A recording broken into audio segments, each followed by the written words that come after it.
start with a very small prayer. Assalamu alaikum wa rahmatullahi wa barakatuh.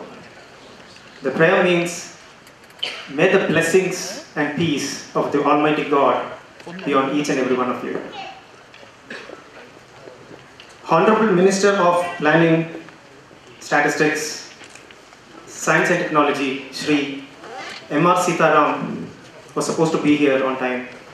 Unfortunately, there is a CM's meeting which has happened and he has conveyed that he would be a little late. He has conveyed his best wishes for the program. He will join us at any moment when he is available.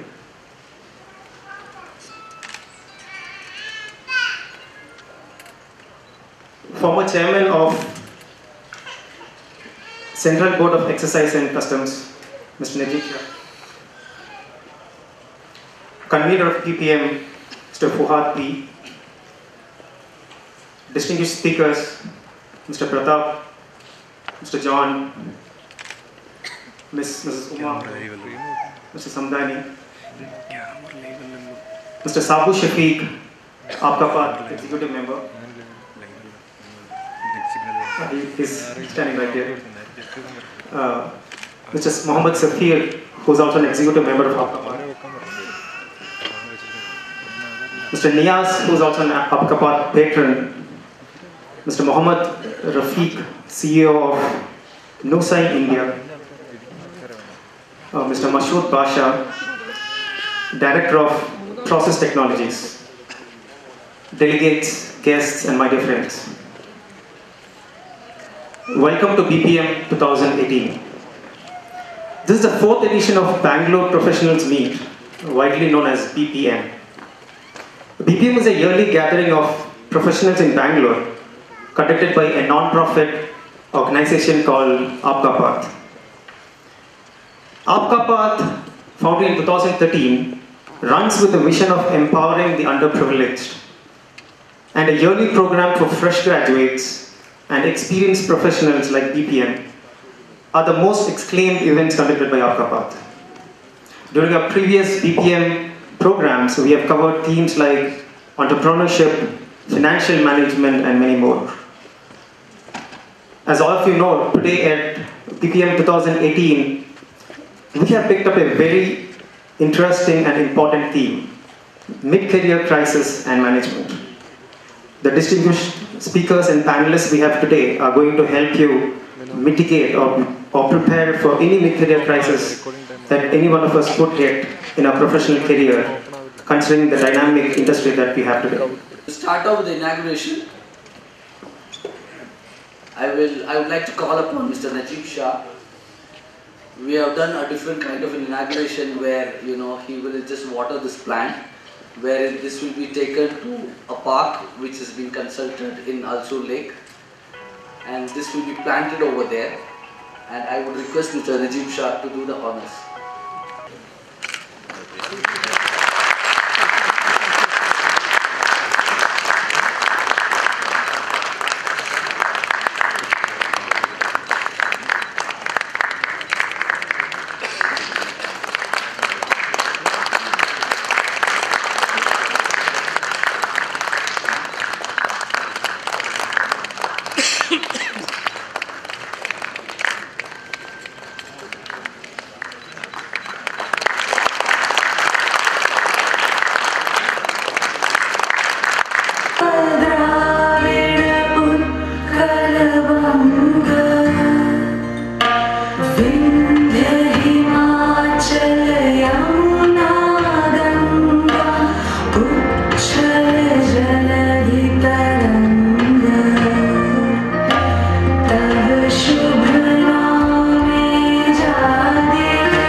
Chairman of the Central Board of Excise and Customs. Having retired recently, the CBEC is responsible for all matters relating to framing of indirect tax policy, its implementation, collecting revenue and preventing its evasion. In his career spanning more than 37 years, he has held several important assignments including in the High Commission of India, Singapore, Joint Secretary in Ministry of Finance, and Director General, Directorate of Revenue Intelligence, as the Chairman of CBEC and as a special invitee to the GST Council. He was closely involved with the process leading to the formation of the GST laws. He is presently settled out in Bangalore.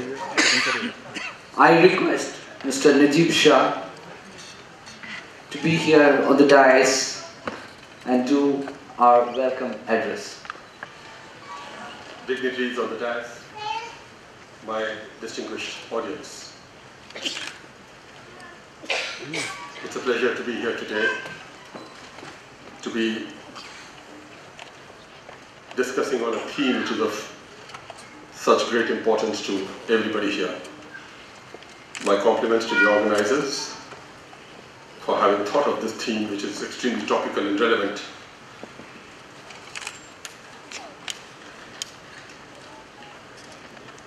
The brochure of today's seminar very eloquently states the background. I just quote that professionals today face a crisis in their careers as they move towards what's called the mid-career phase. They have to deal with role stagnation, obsolescence of their skills, and in worst cases, loss of jobs itself. Many, if not most, are ill prepared to face a sudden loss of job. This is especially true of the IT industry and more so of professionals based in Bangalore. It is clear that the problem is serious. We read about it every day. And I would suggest that it is a recent phenomenon. I had also wanted to suggest that it is a modern phenomenon, but I was speaking to a few experts before the meeting who suggested that perhaps it's not so modern after all. And that this is an issue which every professional faced even in the past. But let me suggest that this is increasingly manifesting itself because of a change in values. There is greater impatience on the part of the younger generation, greater aspirations, a desire to achieve wealth faster, and could also suggest lesser loyalty to the organization. They're far more confident in their abilities to move on in case their goals are not met in the organization they're employed in. The employers are also impatient. They're less loyal to their employees. The aim is to make profit, and in case the markets are changing, the competition keen, they look for easy solutions.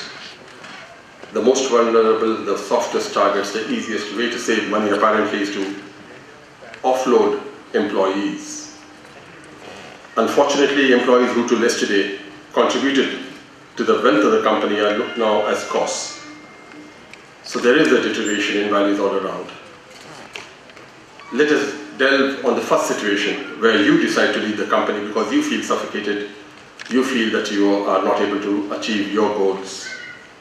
This could happen just about any time and not necessarily in mid-career. Like many other things in life, handling a crisis depends entirely on one's attitude. The glass is either half full or half empty. And if you have decided to focus on the half empty part, so be it. The most important thing in all these situations is to be ruthlessly honest with yourself. Assess your strengths, your weaknesses, your ability to go to a new environment where you feel you can be more productive. I would also suggest that it will be a duty to talk to your organization. Let them know of your unhappiness. And in case they can offer you a solution in the form of a shift in the place of further assignment or a job which you are now presently doing, consider that. I come after very, very long years of service in the government, and the government is a behemoth, as you all know. It has a wide range of tasks and functions and assignments, and very, very often employees feel they're not up to the requirements of that particular assignment they're doing. In such situations, we in the government could always accommodate them elsewhere. And invariably, this resulted in productive results for both the employer and the employee. So my suggestion is, before you let your unhappiness drive you out of the organization, the challenges are known and you are ill-prepared to meet those challenges, let your employer know of your position.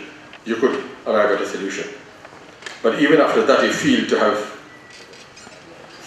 reached a stage of stagnation and you wish to move on, please do so. Do so with your eyes open and do not view this as a crisis, but as an opportunity to progress. The second situation, of course, is more critical, where the employer decides to let you go. The IT industry is presently going through such a serious journey. Competition is severe. Requirements are fast changing, technology is fast changing, you become redundant. This is a far more challenging situation to deal with. The organization lets you know in ever so many small ways that you're no longer required. You're overlooked for many things, big and small. The hints are dropped regularly. They would like you to volunteer to leave and save them the task of giving you the pink slip. Nothing damages confidence and self-esteem more than this. You are at your most vulnerable. The fear of the unknown overwhelms you. You need support from the near and dear ones, from your family. And invariably and unfortunately in situations like this, we do not take the family into confidence for multiple reasons. For not burdening them, for the fear of the ignominy and shame that you're being fired, and all this results in greater burden on you. How then should you be handling this? Today's session is being conducted by a wide range of experts and people who have faced similar challenges and had the necessary fortitude to get out of the crisis should help. It has rightly been said, it is not the crisis per se that is difficult, but how you handle it which is important. The topics being covered today, ranging from companies terminating you and the reasons thereof to solutions to handle the consequent crisis, should help each one of us here. You're lucky to be having this professional advice, and I'm sure these sessions will leave you wiser. This may very well just be the water which we use to plant, to water the plant and make us all that much more productive. And may I add that there's just one more way of handling a crisis which doesn't figure in today's topics for discussion, and that is religion and prayer. This gives you the strength to face uncertainties. This gives you the strength to be stoic in the face of difficulties. This gives you the confidence to overcome this crisis. And like they say, every crisis does come to an end. It's not as if the world has come to an end. With these few words, I wish these deliberations of today the very best. I am not aware whether this is an inaugural speech, whether the Honourable Minister is still coming or not, but deem this to be a welcome speech to everybody here. And in case the Minister doesn't come, then deem this to be an inaugural speech. Thank you for your attention. Fatima is to hand over the memento.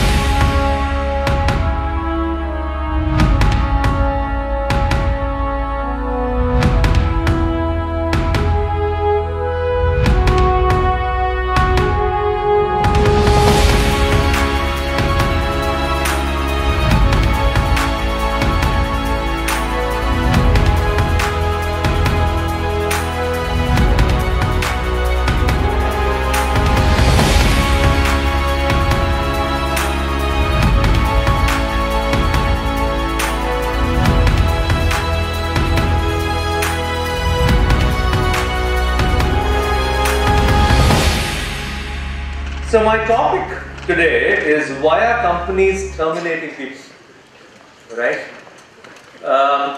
If I have to start talking about that, believe you me, there would be n number of reasons the employers would justify.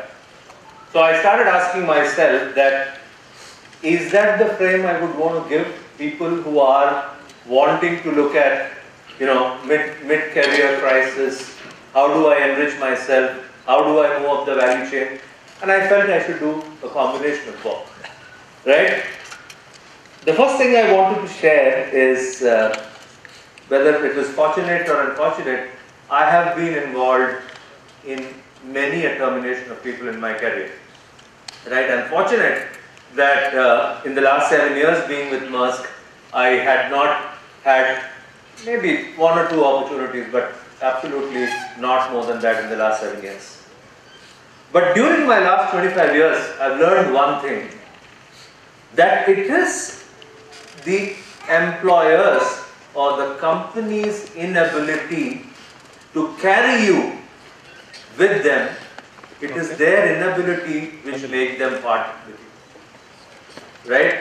It is not the other way around. And why do I want to address the point is that I see a lot of areas wherein the fingers point to us when it comes to getting terminated. But I hardly see any fingers pointed towards the organization. Right? Now, there are a variety of reasons why organizations do that, right? That, the organization has become irrelevant to its customers.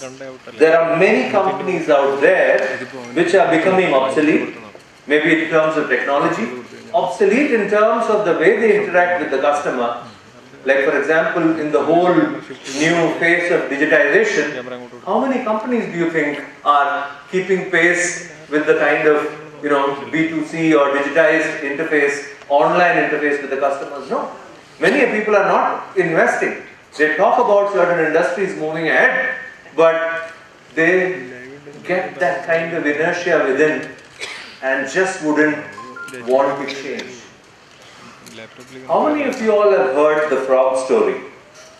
I'm presuming all of you have heard the frog story, right? Now, what happens in the frog story? And quickly I'll tell you, for people who may not have heard the frog story, if you keep a frog in a bowl of nice, pleasant 12 degrees centigrade water, the frog would love to relax in that. Right? The moment you keep a spirit lamp and lit the water below or the vessel below, what happens is the water starts becoming lukewarm. Now, in the lukewarmity of the water, the frog tends to relax. It happens to the companies, it happens to in our career, it happens to our bodies. So what happens the moment you start relaxing in various different ways, the frog loses its agility to jump, and hence if the water continues to boil, it will die. It can never jump out because the frog starts relaxing and it gets into a comfort zone.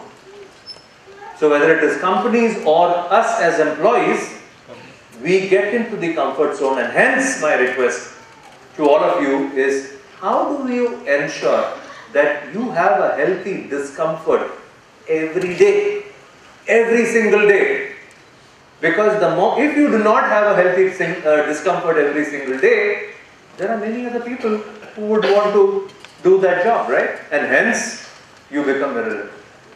So, I had listed down and I said, no growth strategy, no diversity in thought and execution at the top management, runs out of capital, no cost control, lack of innovation, no customer obsession, which is the net promoter score, no brutal priority for the company. Now the point is that for the August gathering here, I don't think why companies, go down the south is relevant.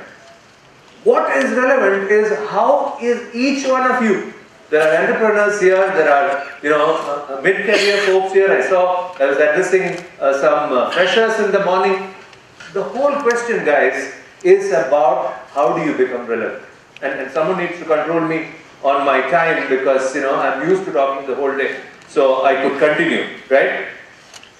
So there are 3-4 things from my own personal life which I thought how I became relevant almost, every year in my career, touch wood till now. I just thought I'll probably talk about it, right?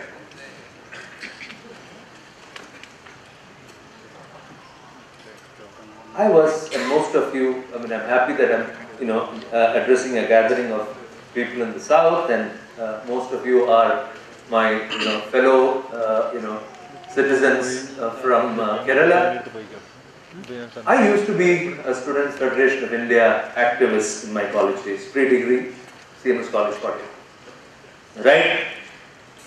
My 12th marks was 38%. Today it is failed, right? 38%, guys. The whole point was that, I think every Mallu, and for whoever is a Mallu would understand, there is this aspect of rebellism for whatever reason, maybe against our parents, fear of authority, that, DNA builds in. And I would love to call it a kida, but that DNA builds in, right? Now, that was there in me as well. So I was kind of wanting to prove something that I wouldn't want to, pass and go to the medical and engineering as my parents wanted. So I purposely got lower marks, right? And I got 38% and I got the 2% grace marks and I passed, right? Now the one thing I knew, that I wanted to help people, period, right? And those, these are words which I am using right now. And so I knew that I was good at championing people's causes, because that's what I used to do well in my SFI days. I don't have a party right now, unfortunately, but that is what I used to do. So with the little wisdom I had those days, I thought about one thing. What should I do if I need to pursue this passion? So the point is that, if you have a life interest, and if you are able to make that life interest into professional interest, you will be able to bring in passion every day at 100%. So I chose a career, and I chose to do, law in one of the colleges in India, which probably I wouldn't even dream of getting an admission, because that was the ILS Law College, Pune, the Indian Law School it was called. So those days that used to be only the number one, right? Bangalore Law School and all came much later. Now, luckily for me, the admission was not as today's criteria of 95 plus. It was about how well you spoke. And half the stuff I spoke in that college was in Malayalam and not in English, because I couldn't speak English even after my 12th. The most beautiful girl in my class, her name is Rucha Vadekar, came and asked me on the second day, "Oh, what's your name?" I said, "Pratap." "Which faculty are you from?" And I didn't know the word faculty. Mind you, after 12. And I looked up and he said, "Are you from physics, chemistry, all of that?" And I said, "Yeah, from science," right? But I chose one thing that day, that I would make sure that I am one of the top 5 or 3, I don't recollect, that I would pass out from this college. And rest was history. So the point I'm trying to say is that make sure everyone has a passion. Find what is that. What is that which you would love to die for? Right? It's a wrong way of saying, but what is that one thing in your life you would just die for? And pursue that. And if that can be your professional interest, believe you me, there is nobody will kind of think that you are a failure. You will see yourself going places. Right? So, the second aspect which I am saying is, I know a lot of people, and I can point fingers again, right? In the IT, I would say, hey, how many of you all in business intelligence, right? Yes, you would have worked on, Teradata, and you've been working on that for quite some time. But how many of you guys have moved on to Hadoop? How many of you know about open source platforms? How many of you code? Have you ever tried coding in R or Python? Why not? The VPs in Google and Facebook on a day-to-day basis spend an hour coding. But a lot of us who are in the so-called mid-level career has just forgotten coding, because the moment I became a manager or a people manager, I forget the roots where I've come from. My CEO codes every day for 15 minutes in R and Python, which he learned 2 years before. So a person at about 25-30 years of experience learning coding as latest as a year or two before. So the point is that it is very, very important to have commitment. And there are 2 things for commitment, guys. One is confidence. It is extremely important. I know it's very easily said and done, but it is very important to have the confidence. But at the same time, it is important to have motivation. And the key aspect is, unless you get the motivation and confidence at 100% level, do not make the mistake of committing. A lot of us do, right? There are 2 things which I committed, right? I used to smoke. I've quit once for 10 years, started it back, etc. I was confident, right? I could stop the next day. But the moment I used to go to my village in Kottayam, and where my friends are sitting and having a drink or a smoke is getting passed, I did not have the motivation to say no. So I came back, so my commitment went for a toss, right? Today, yeah, I need to go to the gym or I need to do the exercise. The whole question is, am I motivated to get up every day at 5 o'clock, come what may? Because unless and until I have that motivation at 100% and confidence at 100%, you cannot commit, because that commitment will go back, right? So the point which I'm just trying to say is that, there are a variety of things. In fact, this whole assumption game is about, like, I remember when I initially moved in, there were a lot of corporate bullies in my management trainee career, right? And I thought, why would, there was all kind of reasons for me to be submissive, because I came from an upbringing of a father who was extremely strict. So, but I discovered that I had a challenge of fear of authority, and I addressed that by getting into a growth lab in the first 2 years of my career, because the lab process took 2 years. And then I remember in Clark's Ajmer in Jaipur, I had kept the fear in that room and then walked away from there, right? I could never speak in a gathering. So the point is, everything you will see in life is about your own self-awareness. The more self-aware you are, the better you are in terms of managing your life. And I think if someone like me with 38% marks in 12 can reasonably make a decent career, each one of you sitting there can do. It's just that you need to believe in yourself, and you need to be so confident that you will bring out that passion in you, which is somewhere lying for whatever reasons. You need to dust that and bring that alive in terms of... So I'll just quickly move on. I don't know how much time I would have, but 3-4 things which is very, very currently relevant in terms of your career. Please do not wait for the organizations to teach you and build you capability. In the last 25 years, starting from 10,000 rupees a year, today to 15 lakhs a year, I invest in myself, in building my capability. Because if your axe is always sharp, your cutting can be extremely smooth. Otherwise, you know what happens with a blunt axe. So keep that investment. I'm just giving you a figure just to see the kind of commitment it takes, but do invest. And the best part is, today, if any of you are not there on Coursera, Udacity, Udemy, then you are not doing anything justice to your career. There are courses available as low as 770 rupees. You can take the best course on design thinking for 770 rupees. You can take the best course on product agile. Why do you think that we are all fearing the jobs are going to be lost? Because the people manager roles, the project manager roles will not be there anymore. Why? Because the organization's operating model is changing.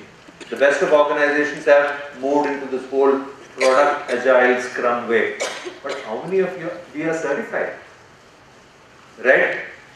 Fine, you may not have coded before or for the last 5 years. A lot of people, when I do the interview, tell me in pride that I have not coded for the last 10 years, 15 years.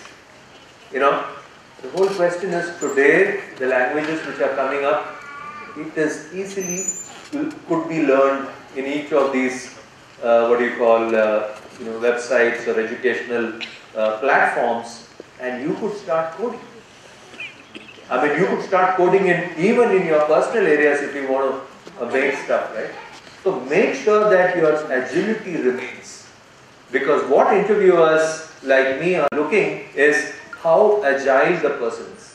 What is the learning agility? Today it can be measured. What is the learning agility, right? So unless and until you showcase of what you have learned and show that learning agility, why would you be on top when there are so many people? So my request is, make sure that self-learning is something which you guys really invest in. The second aspect is, do not procrastinate. Right? I mean, it is, there is a YouTube video on procrastination which connects to a monkey story. I would request you guys to go and, watch that. And you know what? The biggest inspiration for me comes, I'm always a wildlife person. Right? I mean, I'm a record holder in Galibore, I think the 3rd largest mushy catching, which is 90 kilometers from here, Bhimeshwari, Galibore. I'm into cruise bike riding, right? What does that mean? When you continue your passion, you always will have that energy coming into your professional space, even though your work may not be directly connected, right? Giving back to people is a big aspect of my passion. So evoking excellence in others is very critical for me, right? So it is important to make sure that you make that passion alive in you. And each and everyone has an area of passion. That is the beauty. It's just that we've kind of forgotten about it. So my inspiration, as I was telling you, is this whole, there used to be an eagle, and you can find the story on YouTube as well, right? After so many years of being up, catching the best of praise, having the best of eyesight, an eagle realizes that it has lost its agility. It is very, very true in our cases as well, that the mid-year crisis or the mid-career crisis, right? You know what does the eagle do? The eagle goes and finds a place for about 6 to 8 months and gets into that space, and first of all does is to break its own beak. You hardly see pictures of those eagles because they do it deep inside.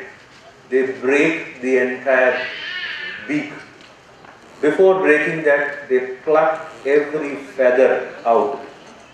It again looks like a small bird.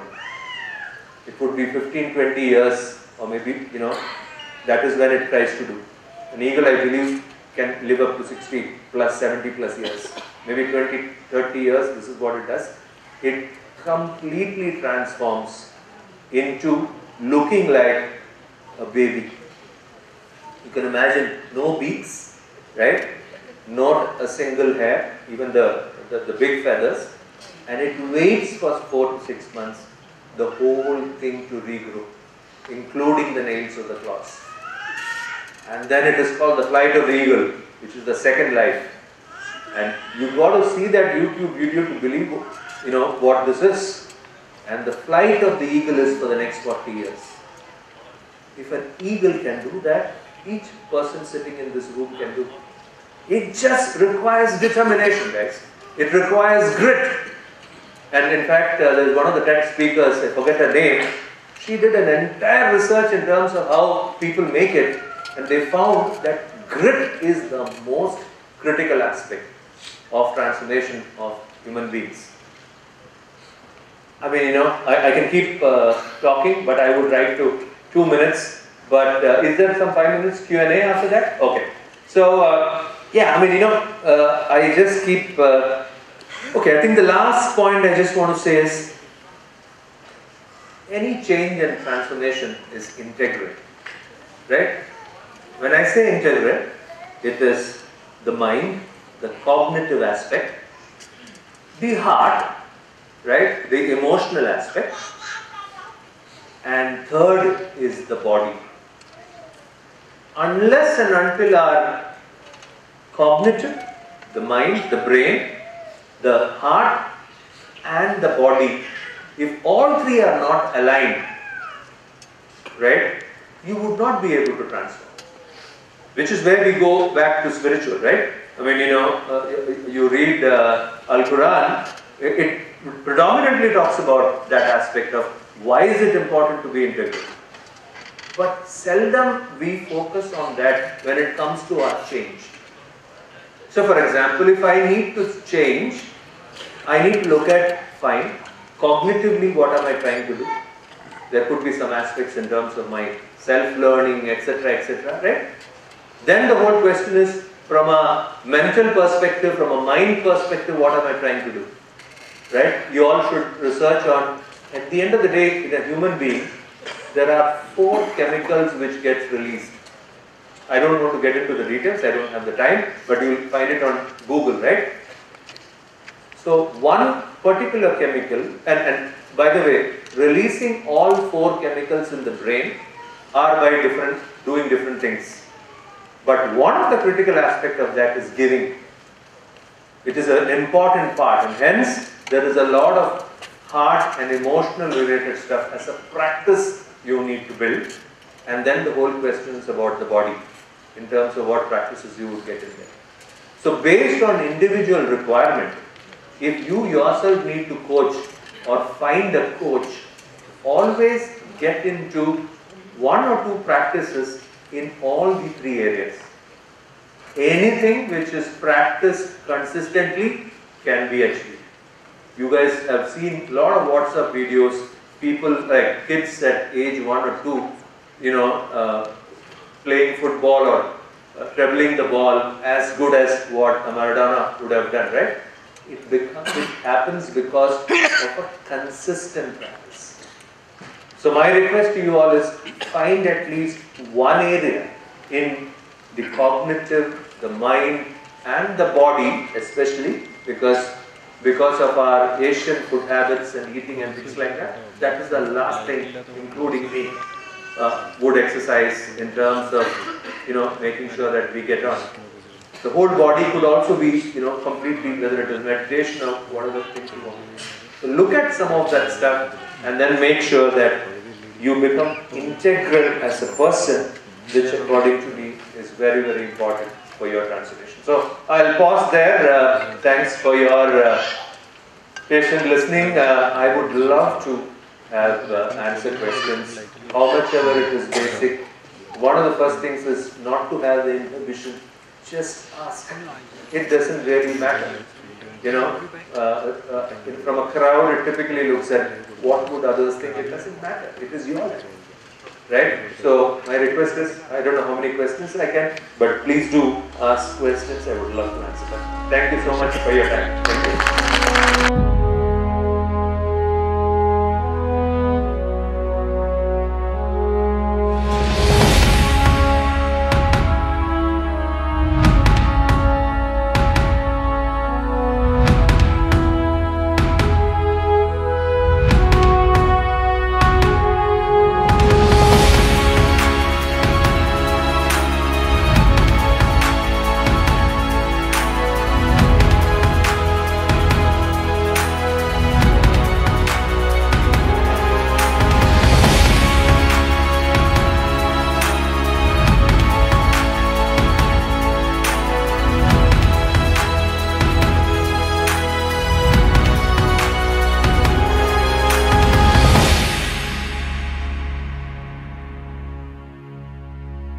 You do not have a midlife crisis just because there is a disruption coming your way. You will have a midlife crisis or mid-career crisis because either you are bored or you want to reinvent yourself and you want to do something else in your life. And we're going to discuss and debate those things. And feel free, in between, you have a point to add or you have a question, because we do have a question-answer session in the end, but we are happy to involve you in this discussion. So on my right, we have Soek. Soek, if you can do a quick introduction to everyone who you are. Hi, thank you. Yes, it's been fascinating to be here from the midlife crisis. And the temptation to say midlife and not mid-work is very strong. It just keeps slipping in. I've been fortunate that the boredom, as you rightly said, has worked well. It came out after 18 years of being an entrepreneur myself. Started as an entrepreneur. Wouldn't recommend that as a good way to start, but that's how it happened. And was fortunate to be involved in, from the restlessness perspective, to work with a large company, and was fortunate to merge my business. So that was an interesting journey. That large business happens to be a famous software product company called Tally Solutions. Most people know about it. And happened to embrace the opportunity there. And I'm here today in a capacity to speak and guide people about what it takes to deal with their career, and more importantly, what it takes to deal with a satisfying life is thanks to that journey. So happy to take this discussion forward. And the reason why I started Catalyst Skill Networks is because with that fundamental desire that there's a lot which we can probably share about skill development and learn from each other and actually solve many challenges in front of us in this very disruptive era. So that's my background, and very delighted to be here. Round of applause for sure. I'm going to ask my newfound neighbor, Koya, to introduce himself. I'm probably the only odd man out in this group because I'm the only one, I guess, who is in the minority here today, which is not from the IT industry. No man, you're my neighbor, you're in majority. What I bring onto the table here is perhaps that I have been, until I met Shoaib, I didn't know this, but probably I'm the one who's been working pre-liberalization and post-liberalization in the 90s. The pre-IT boom and the post-IT boom. So I have lived across these changes in my professional career.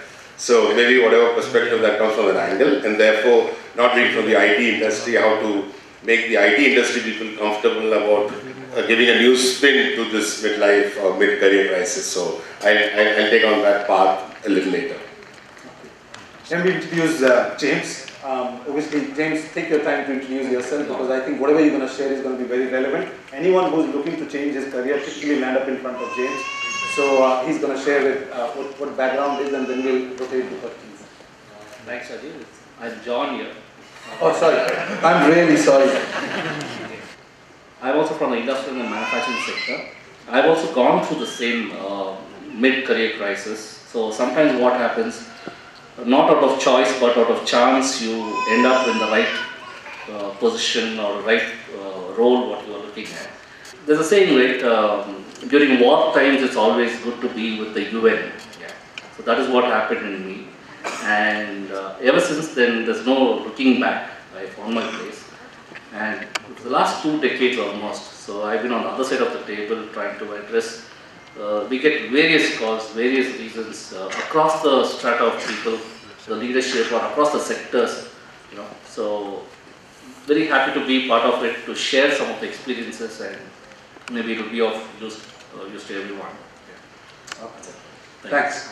So next one, Sam. Sam, I saw interestingly, his profile says, Senior Director Operations of a leading e-commerce company. By the way, that's Flipkart. So Sam, about introducing yourself to everyone. So thanks for that, Rajiv. So good morning, folks. Thanks for joining us here. Just a very brief introduction about myself. An engineer by qualification. Being a professional along close to about 2 decades now. And the reason I'm here, I think, Safir thought that I think I've spent about close to 13 years with GE. And I think I generally got bored with life. And I think came pretty dangerously close to actually getting into a midlife crisis. And you realize you can actually sleepwalk through your role. And what I mean by that is you call anybody, wake a person in the middle of the night and actually ask them a question. The person gives you an exactly right answer. That's when you know you're actually sleepwalking through your role, as an example, right?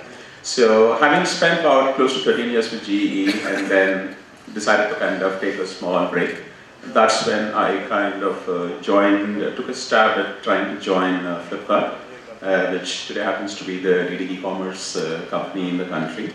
And hoping to find some meaning in my life as I try and map out what I want to do, what the organization is trying to do, and how we could fundamentally transform e-commerce in India. So happy to share a couple of my learnings as well out here, and glad to be part of this conversation. So thanks a lot. I'm beginning to realize that we are dangerously getting close to something which is not the topic of discussion. It's not a midlife crisis. So please don't bring in your midlife issues here and say, tell me what I do and how I get along with my wife, my kids don't respect. No, it's mid-career crisis we're going to deal with. So what happened was, the good thing I'll share with you that as a team we discussed for an hour how we're going to share our personal journeys. And Koya brought a very interesting point. He said, look, not everyone leaves their company because the company is going to get disrupted or they get a pink slip. People also leave companies because they have something else to do. And I remember somebody asked that, how do I connect my passion, vision, and then bring it out?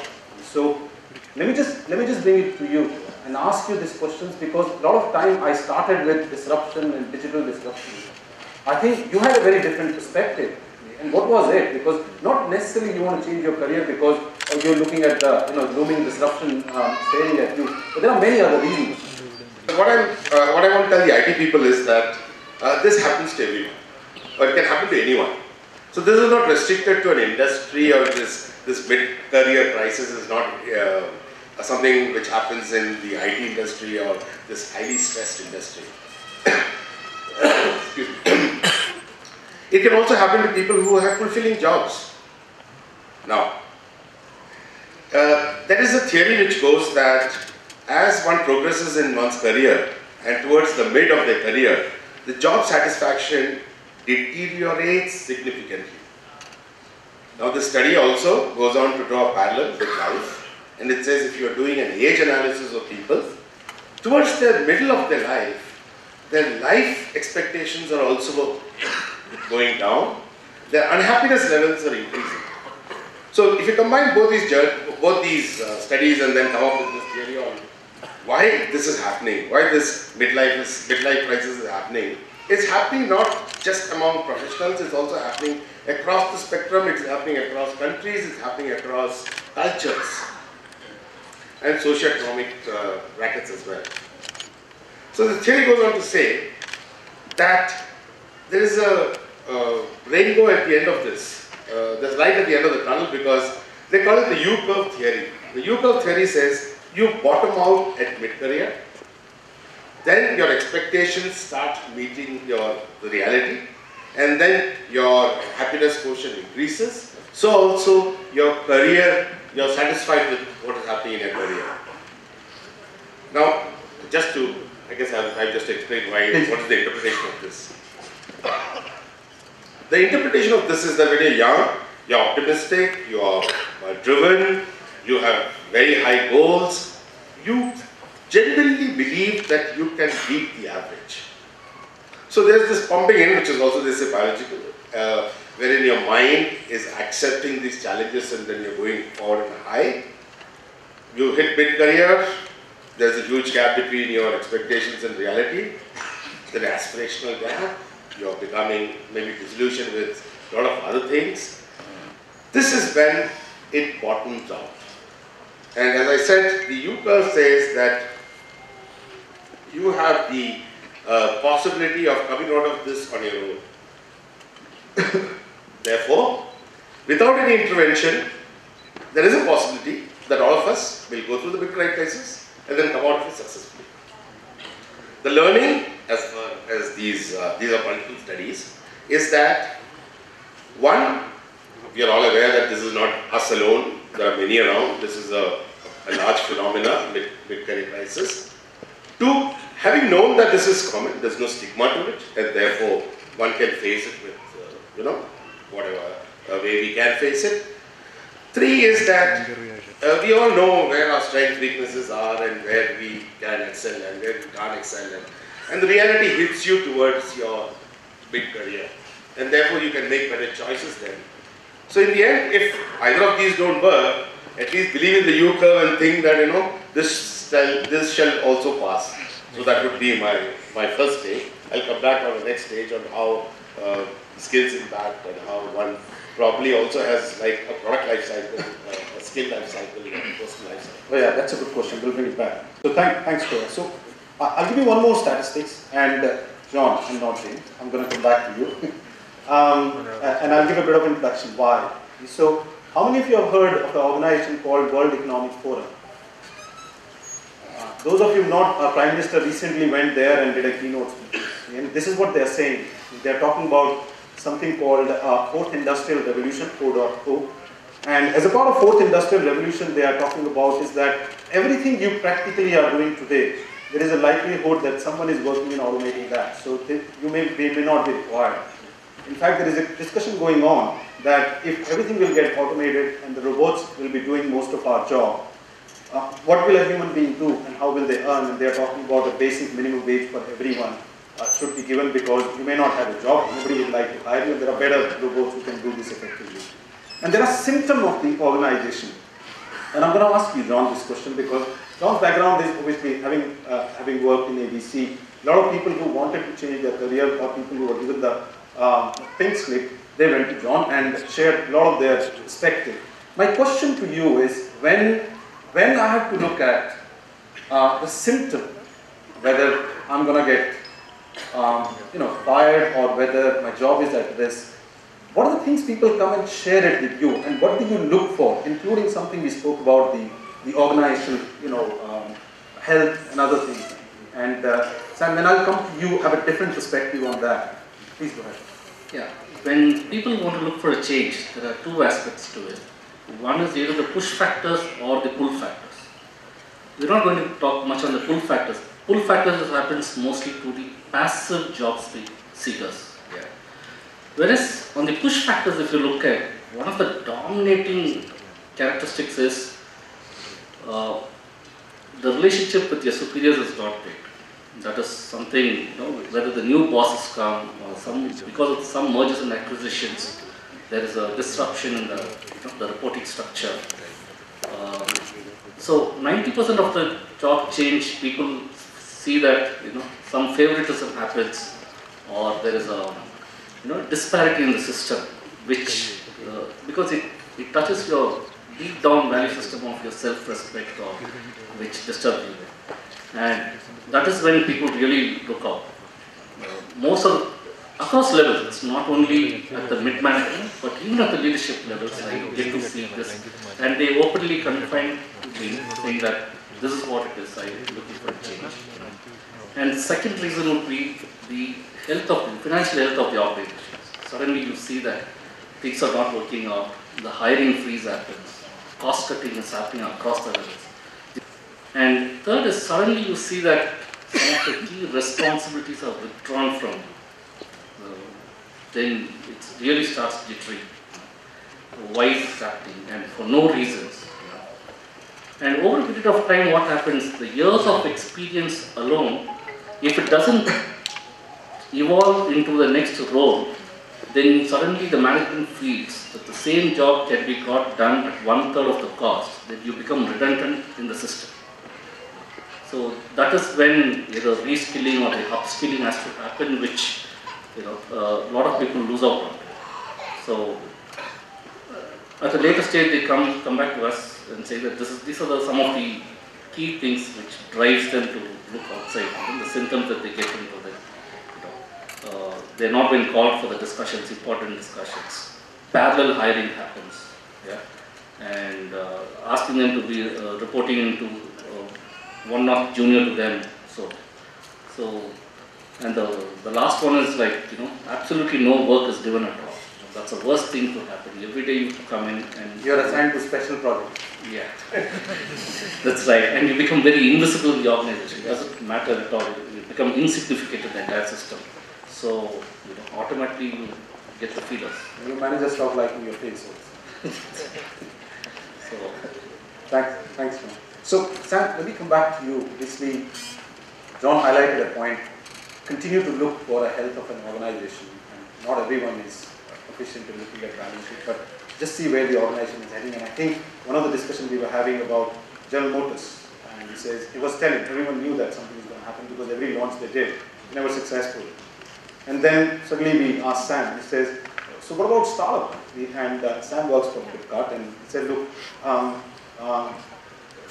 the balance sheet of Flipkart may not look great, but we have funding for next couple of years to pay its salary. But by design, if you look at their balance sheet and other things, then there is something goes wrong, is that, is it going to survive? So is there a symptom someone needs to look at when someone is working for a startup? And let me put two organizations in context here. One is the previous organization, which is almost about 150 plus years old. a very, very stable organization, and it's almost 160 years. And then let's look at the current organization, it's Flipkart, and the age is almost that equivalent to that of my son right now. My eldest son is about close to 9.5 years right now. Flipkart's about 10 years old, and I've been part of this journey for about 3.5 years right now. So, and I compare if I try and draw some inferences from, I think, humans, right? For instance, there are some success criteria that I have for my child today, a 10-year-old child. And if I were to equate, let's say, an organization like GE to a very, very mature adult, which operates in fairly mature markets, right, which is predominantly Instagram and stuff like that, I think the expectations from these organizations are very, very, very different. And one is purely, I think, the age profile of the whole thing, right? Now, I'm not sure how many of you managed to read a small snippet that came just 2 days back about how Flipkart expanded its losses to about 8,000 crores. Did anybody get to see that news recently? Yes. Right there. Now, I was just doing a simple math that we're almost about close to 8,000 regular employees and about close to 20,000+ contract staff. Now, if I just take the regular employees, right, that's what it seems that every person is actually burning a hole of almost about 1 crore every year. For instance, way back, I think just about 3-4 years back, they were actually going after doing fair bit of cost optimization to the tune of about $2 billion worldwide. That's the amount of focus that was actually there on cost optimization. So you have this equation in terms of sales and then the expenses and the profitability, eventually related to return on investment for all the partners and the investors. Now compare that with an organization like Flipkart, 10 years, 0 profit still now, right? And look at the organization like GE, I think consistently delivering on investor expectations year on year. Of course, there will be a few blips here and there. And given the industry attractiveness of an e-commerce organization like Flipkart, wherein we seem to be growing almost about close to 50% year on year. And now the numbers become debatable because these are largely, I think, internally reported numbers. Now, financials per se, I guess, will not necessarily lead one to a conclusion around am I or am I not likely to be better off in organization A versus organization B. Right? The answers possibly lie elsewhere, and like purely in my own case, right, I think it is largely to do with less of financials, more in terms of the outlook for the future, in terms of is this the industry vertical that I'm willing to bet on? Right? Versus, let's say, am I willing to bet on a stable industry, let's say like power generation, oil and gas and stuff like that. So, long story short, I think financials are important, but I guess their importance is limited to the context in which the organization is actually operating in. Like give the examples of GE and then kind of Flipkart. And some bit of a leap of faith and some bit of an also alignment in terms of a person's own value systems to the value system of the organization. And the reason I actually brought up values is because this question did come up in the previous session as well, wherein they spoke about the importance of the values. And if I were to just take the liberty of acting like a salesman for Flipkart right now, and if you pardon me for that, we talk about the ABCs of the values, which is audacity, which talks about then there is bias for action, and then there is a customer centricity. Personally, for me, there has been a fair bit of a need for speed within my own self. So I find a fair bit of a balance there. And as we talk about I did introduce myself as a person who's actually going through a possible career crisis and stuff like that, right? And with a 150-year-old organization, 100 countries, 300,000 people and stuff like that, and the country growing at approximately 2% growth rate, right? And it actually meant only that much amount of an upside to one's career. So it actually meant taking an extremely harsh call on myself, right? And ignoring the financials for that matter, right? The MBA in me tells me, okay, let's go join a profitable company and stuff like that. But then, that's where I am right now. So yeah, that's my limited take on this particular question. And we'll come back to you. So guys, first I'm not checking my WhatsApp messages. I have written questions, so I'm trying to check them and see whom to direct. Let me just come back to you, Shoaib. So interestingly, Shoaib started his business right out of college. What was the need? Did you go through any kind of a mid-career crisis? And now obviously you've started something different in the skill level. Why? And do you see any sign? Is it something you would like to share with the audience? Yeah, I think from a journey perspective, couple of important points. First, and the most important one was before I started my business, from a qualification, I'm a Bachelor of Arts, and who specialized in studying law. And I, just to take from what was being said, look, I don't believe that I'm a technologist, but I've been in the technology business. And I think a lot of us confuse these pieces. And I think that's the first thing to get out of the way. And then examine that over a period of 30 years, you've actually dealt and learned many things. From this, and when I speak to now kids in college, the most important piece of advice is, I had no clue that when I was doing my final year at law college that I'm going to be in the technology business. And I don't have a clue what's going to happen over the next 20 years of what kinds of businesses I need to be involved in. But what I've been able to experience is the fact that I had an ability to say I don't know. And I have a desire to learn. And that's the key piece which I think has helped me through. And I think that's a very, very important element for all of us. Easier said than done, because we put through schools, we get into a position that we are supposed to know. And we are respected, especially in our jobs, for being experts. A bit of a challenge, and it's counterintuitive in my view. Right? So that's piece number one. Piece number two is, associated with this is a strong sense of communication, and I think one of the biggest challenges that we face as a culture is our inability to connect as human beings in many situations. And this connect comes from, in my view, being open and being vulnerable, and it goes back to the previous statement that if I don't know, I don't know, and I'm willing to learn. And which brings a third piece, that look, do I know how to listen? Unfortunately, listening is not taught.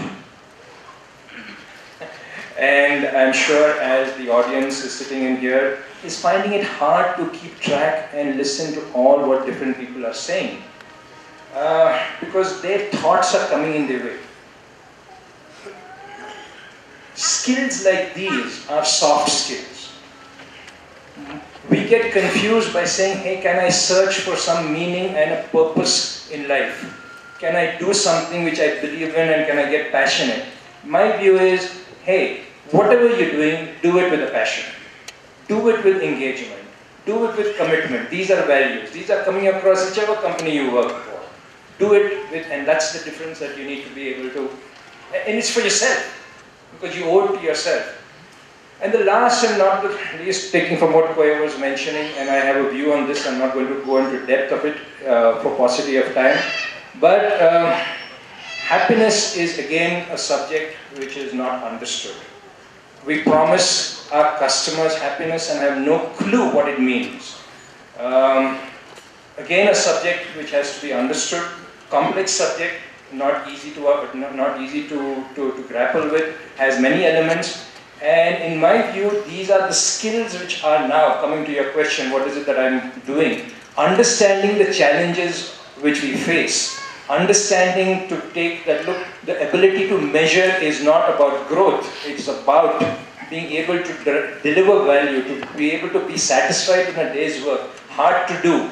So therefore, we measure GDP, we don't measure happiness, we don't measure well-being, we measure top line, we don't measure any of the other pieces.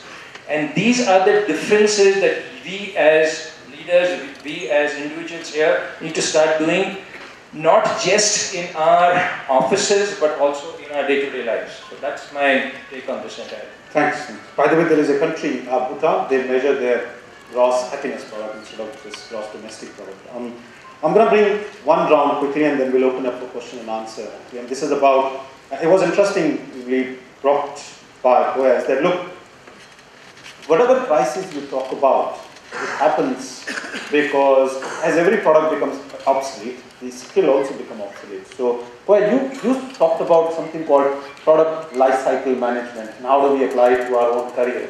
Would you like to share some more details? Yes, many of you may be aware of the product life cycle, where it's on the y-axis. Of course, you have sales, and then there's a time frame on the x-axis. So, on a time frame, how a product starts and how it sells. So we know products start low, then it gains prominence, and then over a period of time it becomes a commodity and then comes down. If you were to substitute product and put skills into it, and on the y-axis add value that we are creating, we can also map ourselves. We all thought the Samsung phone had hit a nice spot with its 30,000 rupee smartphones, till it got disrupted by these Oppos and the other ones, which are offering similar phones at different price points. Now, if that was a skill and you were to upgrade it, there's only a certain level to which you could have upgraded this. A smartphone has also reached a sort of maturity level. Now, this is what we have to understand, because within a product life cycle, Samsung obviously has to look at new innovations, look at probably new business model innovations to get out of this situation that it is. Of course we can. We can also do a time graph and say where we stand in terms of the value that we are creating to the cost that we are at, because naturally there will be a younger person with the same skill sets available who's probably more driven, more efficient, and than you who probably is reaching a mid-career crisis. So it's important first to understand where we are in this product or skill life cycle to evaluate ourselves. Just on a point on this is that always skills are not technical alone. As I said, for Samsung it is not just adding new features and making the smartphone smarter, that's one of it, yes. But there's also much more to it than that. And therefore similarly, skills need not be as technical, you know, A plus, B plus, C plus, whatever that we keep on adding to art. Of course that's important. But there could also be additional skills in terms of the other aspects of business life that we can master in and then add it as a value, but as a professional, your professional skill set stands. So probably that would be a way of identifying where you stand within yourself. That's the point I was trying to make. Yeah. What, compare G and compare Flipkart, what are the warning signs you would see in someone, or if you put yourself, which will look like a mid-career crisis and say, maybe you need to reinvent yourself? Around across multiple countries, they've identified a couple of user scenarios that qualify as indicators of mid-career crisis. Now, a couple of them are actually a little hilarious as well. It talks about people constantly comparing their looks with one another. People worrying about a younger person taking over your role. It also talks about you worrying about your friend's success. And they suddenly seem to be wanting to kind of change the world all over again, right? There have been scenarios around people also wanting to have a very, very simple life and getting a real practical about it. Yeah. So there's a long list that you folks can also kind of go through all of it, but getting it back to the organization, right? So in terms, if you try and draw a parallel between, let's say, an extremely mature organization to the environment that at least I've been a part of, and I'm not sure how many of you are actually part of the startup ecosystem. For instance, one firm belief that we had in the current organization is in terms of a person's career is not necessarily subject to a zero-sum game. What it meant that is in terms of my career progression doesn't necessarily have to come at the expense of my colleague or my peer and stuff like that, right? So that is one constant out there. And even the kind of people whom we have been hiring within the organization, for instance, I'm not sure if you would be amused if I make a statement that 87% of our organization comprises of the so-called millennials. And there are those conventional stereotypes of what a millennial actually expects out of life and stuff like that, right? And compare that with an organization, let's say a stable organization like GE, the dynamics kind of very change very drastically out there.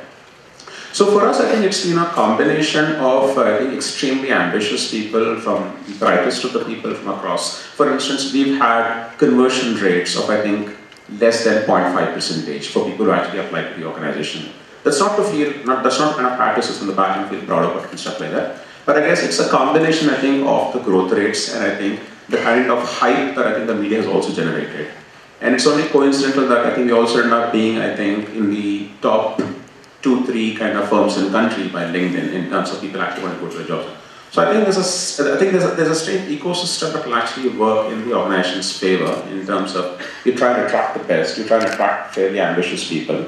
And I think the fact that the organization also grows at a really, really astonishing pace creates that many number of opportunities for people to kind of fulfill their aspirations, right? And when we look back at them, we kind of also try and analyze if people are leaving for a different startup or are they actually going back to their steady state environment, right? And at times I wonder if I'm going to be looking at my next job, will it be a startup or will it be a stabler organization, right? And I think in all honesty, I seem to be leaning towards a stabler organization. Right, so it varies by individuals. I think yeah, we got this well. In terms of, I think, what is my definition of satisfaction, right? So Abubakar spoke about the U curve. I think it's a very well researched article as part of the HBR and stuff like that. And to the extent I think I'm at peace with that, I think I'd like to make a scandalous statement. I think what the organization possibly offer to you might probably become meaningless and irrelevant after a point in time because the answers lies within you. And I think to the extent you're actually able to find peace with that and peace with what you want to do versus what you're actually doing, I think it's going to be a win-win for everybody. I think that's my take on this one. Profound, man. People have already reserved you for separate discussion. Okay, I'm going to come back to you, Shoaib. I have a specific questions, but I want to share one stat with you guys. There is something called working age population, which is defined by World Economic Forum, which is 15 to 55 years of the age. Actually, they call it working age population. India has 65% of its population which falls into working age. Of that 65%, 50% are millennials. These are the people which are 25 and below. So those of you who are in 30s, 40s, prepare yourself because there are skill sets needed and these guys or these girls come prepared for those skill sets. And these are newer generation skill sets that come in. I was just sharing yesterday when we were chatting is that 20 years back, if you have graduated in maths, I was thinking of doing that, the only option you would have had probably become a maths teacher. Today, I can tell you, any big data quant analyst are maths graduate and they draw a lot of salary. So there is a product life cycle, that skill life cycle, keep an eye on that because everything that's getting automated is asking for new skills. On one side, skills are getting obsolete, the new skills are coming in. And in my view, that attitude is the key, and when they say attitude, it leaves it a little open, but I'm saying in a more specific term, to be able to embrace complexity, to be able to say, hey, I don't have an answer, but I'm going to slog my backside out to solve this problem, without necessarily saying, hey, will I get my recognition immediately? For the sheer opportunity that you have in front of you, and in my view, the organizations which are growing, which don't have standards sets, and even if they do have a so-called seemingly steady state. Thank you. While I was listening to Shoaib, I suddenly saw my picture. I'll have to definitely change my picture on Facebook. I'm a runner, so that's my running picture somewhere in Spiti Valley. So probably put a more decent picture there. So I'm going to come to you, John, and bring it home for all of us. But I want to share something with you. So as a part of our organization, Growth Enabler, we work with large corporate. And we recently interviewed and spoke to around 80 top CXOs. These were Chief Information, Chief Digital, Chief Strategy Officer of FTSE 100 companies, London-based companies. And we were asking them how your job looks like in the next 3 years. And everyone said that with digital transformation, with automation, and they were different industries. They were from financial services, logistics, retail, and all that. He says, I'm not sure whether I'll be relevant for this organization. So it's coming everyone's way, and it's people are beginning to see that, whether it's because of the health of the organization or somebody else building a better, cheaper model or trying to do the same way. But there is a reason why this topic exists. So, John, before we come to you, obviously, once we have, obviously somebody has asked us to leave or we decided to leave because we don't fit in.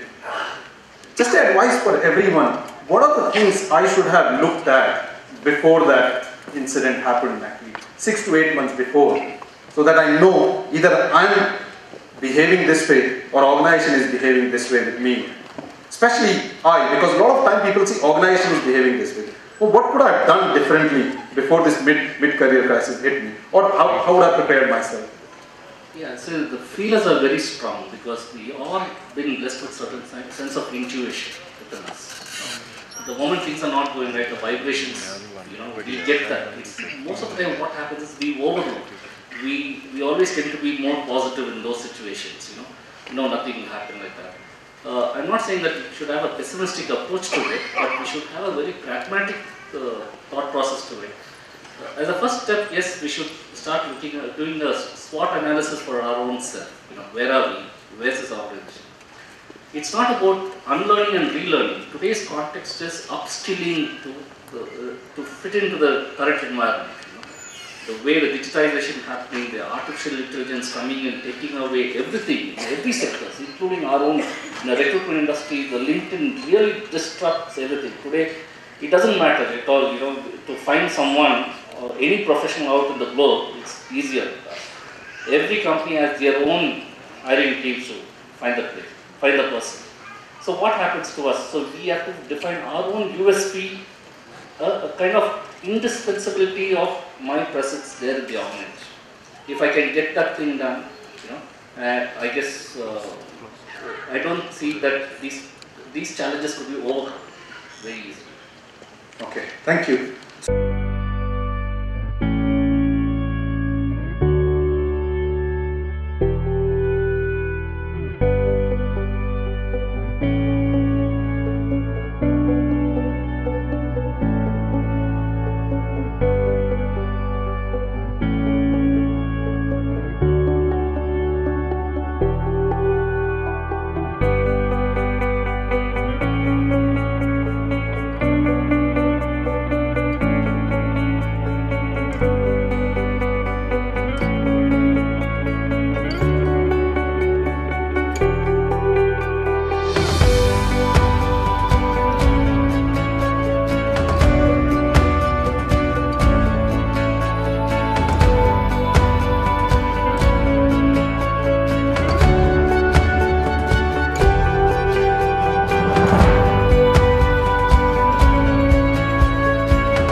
So I was with Microsoft for 8 years and went on to win the highest award at Microsoft Circle of Excellence worldwide.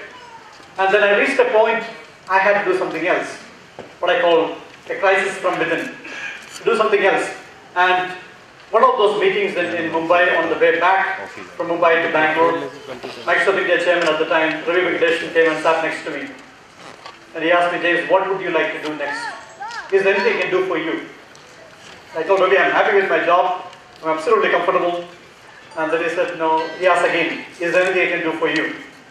And I told Ravi, after I complete my current role, I would like to work for Gates Foundation. Could you help me move from Microsoft to Gates Foundation? And then he said, James, why would you want to work for Gates Foundation? So I said, I moved back from Microsoft UK to India with the goal to have a large impact on people's lives in India. I wanted to work for something which has a significant impact on a large number of people in India. And I should have stopped there. And what I told him is that I don't think selling software is going to have that kind of an impact. So if I go work for Gates Foundation, I could do some charitable work. So you're talking to the chairman of Microsoft India, right? So he said, James, do you think I'm not ambitious? Because he is working for a software company, and then he's like, I'm saying, I don't think this is going to have an impact on people's lives. So he then said, James, charity is only a bandage to the problem. It is sound business which makes an impact on people's lives more than charity. And he gave me 2 examples. Look at what motorcycle has done for India. When the government had no money to put roads to houses, we could move faster with the motorcycle. It is not a charitable act. Look at what cell phone has done for India. Even a carpenter and a fisherman or an auto rickshaw driver is able to get more per day with that cell phone. And that had much more impact on people's lives. And then I went back and looked at the top 10 brands of India. And the top 4 were cell phone companies. And the next 2 were motorcycle companies. Okay, so that was the impact, and these are all not charity, right? The end user who gets the benefit is the one who is funding the business. And that is what driving the business. The person who is getting the benefit is feeding the business. That is what sound business has a larger impact on people's lives than charitable cause. So that instilled something in me that I never wanted to do something on my own. But that changed my perspective about business, about starting on your own. And then I was in Kerala and we assembled the final year students, 600 engineering college students in one hall with NASSCOM executive committee, and I was there with NASSCOM. And the NASSCOM chairman asked them, how many of you would like to work in IT? 70% of them raised their hands, they would like to work for IT. And then he asked, how many of you would like to work in a place outside Kerala? Yes, how many people raised their hands? Everybody, right? So 70% raised their hands, said that we would like to work outside Kerala. And then post that we had a meeting with the Chief Minister of Kerala. And the NASSCOM chairman said, Mr. Chief Minister, I think there is a problem. If every year 70% of Kerala's youth leaves Kerala, God's own country will become God's own nursing home. Only for the elderly. Okay, because the youth is leaving. Okay, and if that continues, and we have to keep our youth in our own states, our own villages, our own Bharat, what I call it. The only way to do that is to develop the startup culture. Instead of job seekers, they have to become job givers. So that gave me an idea that okay, maybe I should focus on promoting the startup culture in India. So I went and applied for the startup incubator CEO role at Microsoft.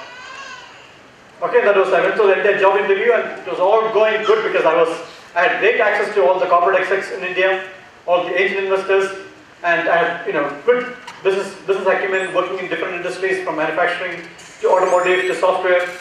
All of that was good, but there was one thing which was missing. I didn't have a startup experience. And how can you mentor and coach startups if you don't have a startup experience? And I was a bit sad, to be honest. And because I thought, I have run many businesses, I have run, started new products, I've launched new products, so I should be able to do that. But then one thing which they called out was, you don't have the experience of raising capital. So what's the big deal? Raising capital, I know a lot of HNIs, so getting funds is not an issue at all. But last 9 months, I learned it's not easy. So we just closed the first round of funding, and that is the entire process of going through the due diligence, and that is what they meant. So at the time, I decided, okay, I have to get the startup experience.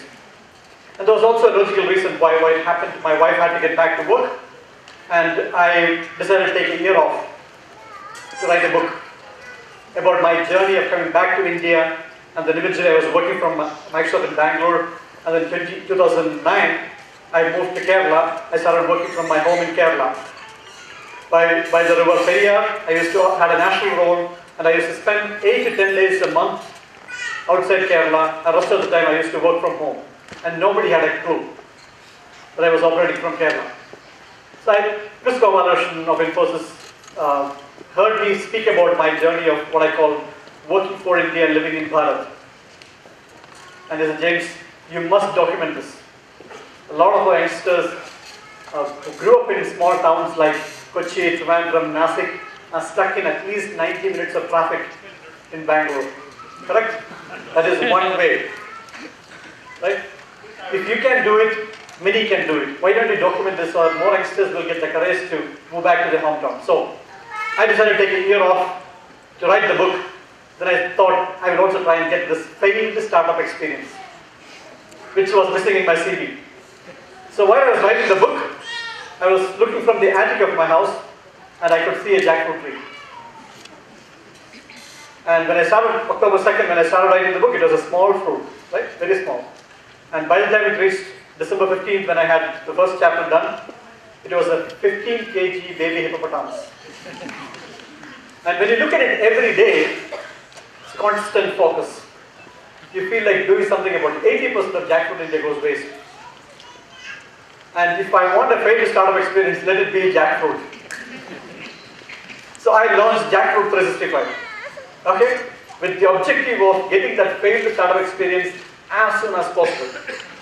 So what I did was I did a trick. I will change what I call the AHA journey of jackfruit.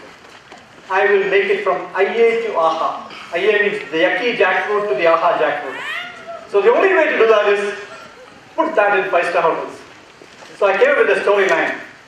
The worky jack to the worky, so the worky crab to the worky jack. So my role at Microsoft, I used to take CXOs for dinners, and one of them was at Taj Mahal Palace in Mumbai. And I actually replicated the same dinner Chef Hemant Dabroy of Taj made for Michelle and Barack Obama when they came to India. There was one dish in that. In fact, this is a great way to get you guys interested in food, right? So because you're just coming out of lunch, this is called worky crab, which is a crab meat layered in filo sheets. And it is so moist and tasty that after the first round, my customers said, James, this is so good. Can we have one more round of this worky crab? So I asked Chef Hemant Dabroy, Chef, they want one more round. It's a set menu, so you don't get it again. The chef said, James, you go for the next round, and then I will bring it back again. And there were 2 vegetarians in the room. And they had worky kumb, which is the mushroom.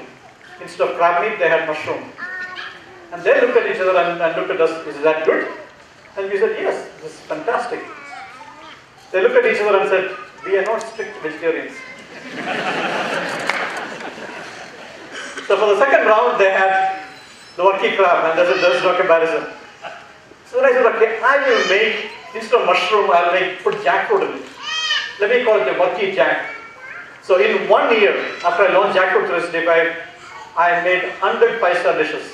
I begged and borrowed and pleaded with the 5-star chefs across India, from Leela to the Taj to the Obroys. Everywhere I made them make at least a new dish with jackfruit. So 100 jackfruit dishes. We had worky jack, we had chimmin chakka lasagna, we had galati kebab, we had panna cotta.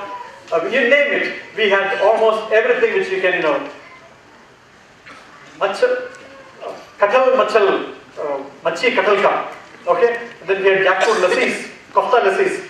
You name it. The chefs they were wowed by that somebody has prepared everything, cleaned everything for jackfruit and given it to me, and in a dry form. So 1 year, somebody gave Microsoft to jackfruit, and that became a story by itself. From Economic Times cover story to Manorama Sunday supplement, it was called, the chakka is now 5-star. Okay? So it was a full page Manorama Sunday supplement. But what happened with that was, anybody who knew something about jackfruit came to me. Okay? And that is the AHA, I split into 3. A, H, A. So the first A is the aspirational, taking it from low to the 5-star. Made it aspirational. Second was the healthy angle. The priest, 2014, the priest came, and by this time, because of the chakra story got so much popularity, the #1 publisher agreed to publish my book. Penguin agreed to publish my book. So that was God's own office, and then I was fast-tracking in completing my book. And then the priest came and told me on April that, is it possible that the chakka or jackfruit has insulin in it? I said, I've heard a lot of stories, but this is the remotest of any possibility. Impossible. He said, explain to me what happened. He took the green jackfruit meal known as chakka purika in Kerala for dinner once. And he took his normal dose of insulin. And he collapsed. He became hyperglycemic. His sugar level went down. I got shit scared. And this happened to me twice, not once, twice. I got shit scared. So I come from the automotive industry. So the first thing which we worry about is, can anyone die with my product? What is the liability of the company? So if somebody eats chakka and takes insulin and dies, am I liable? My failed startup experience might end up in jail, right? I was not willing to take the chance. But that led me to a worldwide research on why green jackfruit is it good or bad for diabetes. Sydney University, Newcastle University, and finally we figured out it is the reverse gear of diabetes. Not the right jackfruit, only the green jackfruit. Okay, as an alternate to rice or wheat. In fact, last time I came to Bangalore, the front page news on Times of India was low calorie diet can reverse diabetes. I don't know how many of you have read that. Significant weight loss with low calorie diet can actually reverse diabetes. That was published on Lancet. And the low calorie diet is, if you can have high satiety and low calorie. And that is what jackfruit was doing. A green jackfruit as an alternate to rice was significantly high satiety. You feel full for longer, but the calorie was a fraction. Okay, so the difference between a cup of rice and a cup of green jackfruit is 70 calorie. 70 calorie low than a cup of rice. To burn 70 calories, most of us will need to run 1 kilometer. So when you switch from a cup of rice to a cup of jackfruit, you're getting the equivalent of a 1 kilometer run every day, from a calorie point of view. Okay? So then we went on and finally we proved this is fantastic for the green jackfruit or chakka is as an alternate to rice or roti is an excellent solution for diabetes. It has been outright proven from, we did the glycemic study in City University. At this stage, I knew this is not a paid startup experience because, and I had a meeting with Dr. Kalam because my book got published, the first copy got to Dr. Kalam. And Dr. Kalam called me for a meeting and I went there and he said, gentlemen, what are you doing with this jackfruit? So I told him about the 5-star journey and then I told him about the diabetes journey. He said, forget the 5-star journey. Forget your jackfruit course. There is a diabetes express running in this country. Diabetes is a much bigger problem for India than the wastage of jackfruit. You must find a way to add this to what people normally eat. You can't expect the Kerala jackfruit meal, the chakapurika, and rest of India to consider eating that. No way. People, it's easy to change a religion than change eating habits. So he said, find a way to add this to what people normally eat. And what hit on my head was, how did we add iodine into salt? So when I was in, when the iodized salt entered, there was no change in taste. It actually looked more cleaner, right? The salt looked more cleaner. So there was no issue. We embraced the salt. Is it possible for me to add jackfruit into idli and roti was my question. And Dr. Kalam gave me a significant push 18 months later, and 25 years after leaving engineering, I have 2 patents filed. One is to make a green jackfruit atta. A green jackfruit flour is in powder form. It can be added a third into, it's not a powder, it's a flour. It's got a binding factor like atta or rice flour. But you can add a third of it to your roti, to idli, anything which you make from a powder or from a batter. So 1/3 can replace. When you replace 1/3, when you take 3 idli, you're getting 2 idli and a vegetable, correct? Because the third idli is chakka. Then you're getting 3 rotis, the third roti is chakka. You're only getting 2 rotis. But it's because it's significant high in fiber and water absorption, you feel full for longer. Okay, so there is a drop in calorie, drop in carbohydrate, increase in fiber, increase in vegetable. In WHO is asking for 2 things for beating non-communicable diseases, which is diabetes, cholesterol, all those lifestyle diseases, is to increase your vegetable and fruit intake, reduce your high-density calorie foods. Okay, so high-calorie food has to be reduced, increase your vegetable and fruit intake. And when you do a grain to green switch in your roti and idli with green jackfruit flour, you achieve both. Correct? You increase your vegetable and fruit intake through your roti and idli, and you reduce your calorie. So this is what we have done with the jackfruit now. In Kerala we have rolled it out across 3,000 shops. We're now in the metros, in Nature's Basket or Spar, or also in Middle East. So that is when I dropped the idea of a paid startup. And that is my switch from Microsoft to jackfruit Riskified. Okay?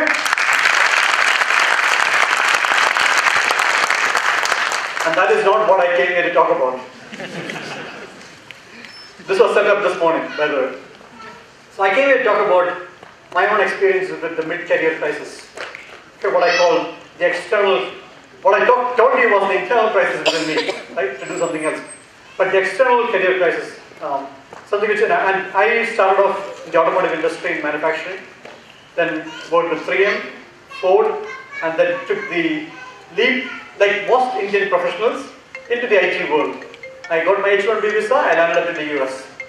Okay, I was the IT technologist, and that is the first time it occurred to me, who am I in the service sector?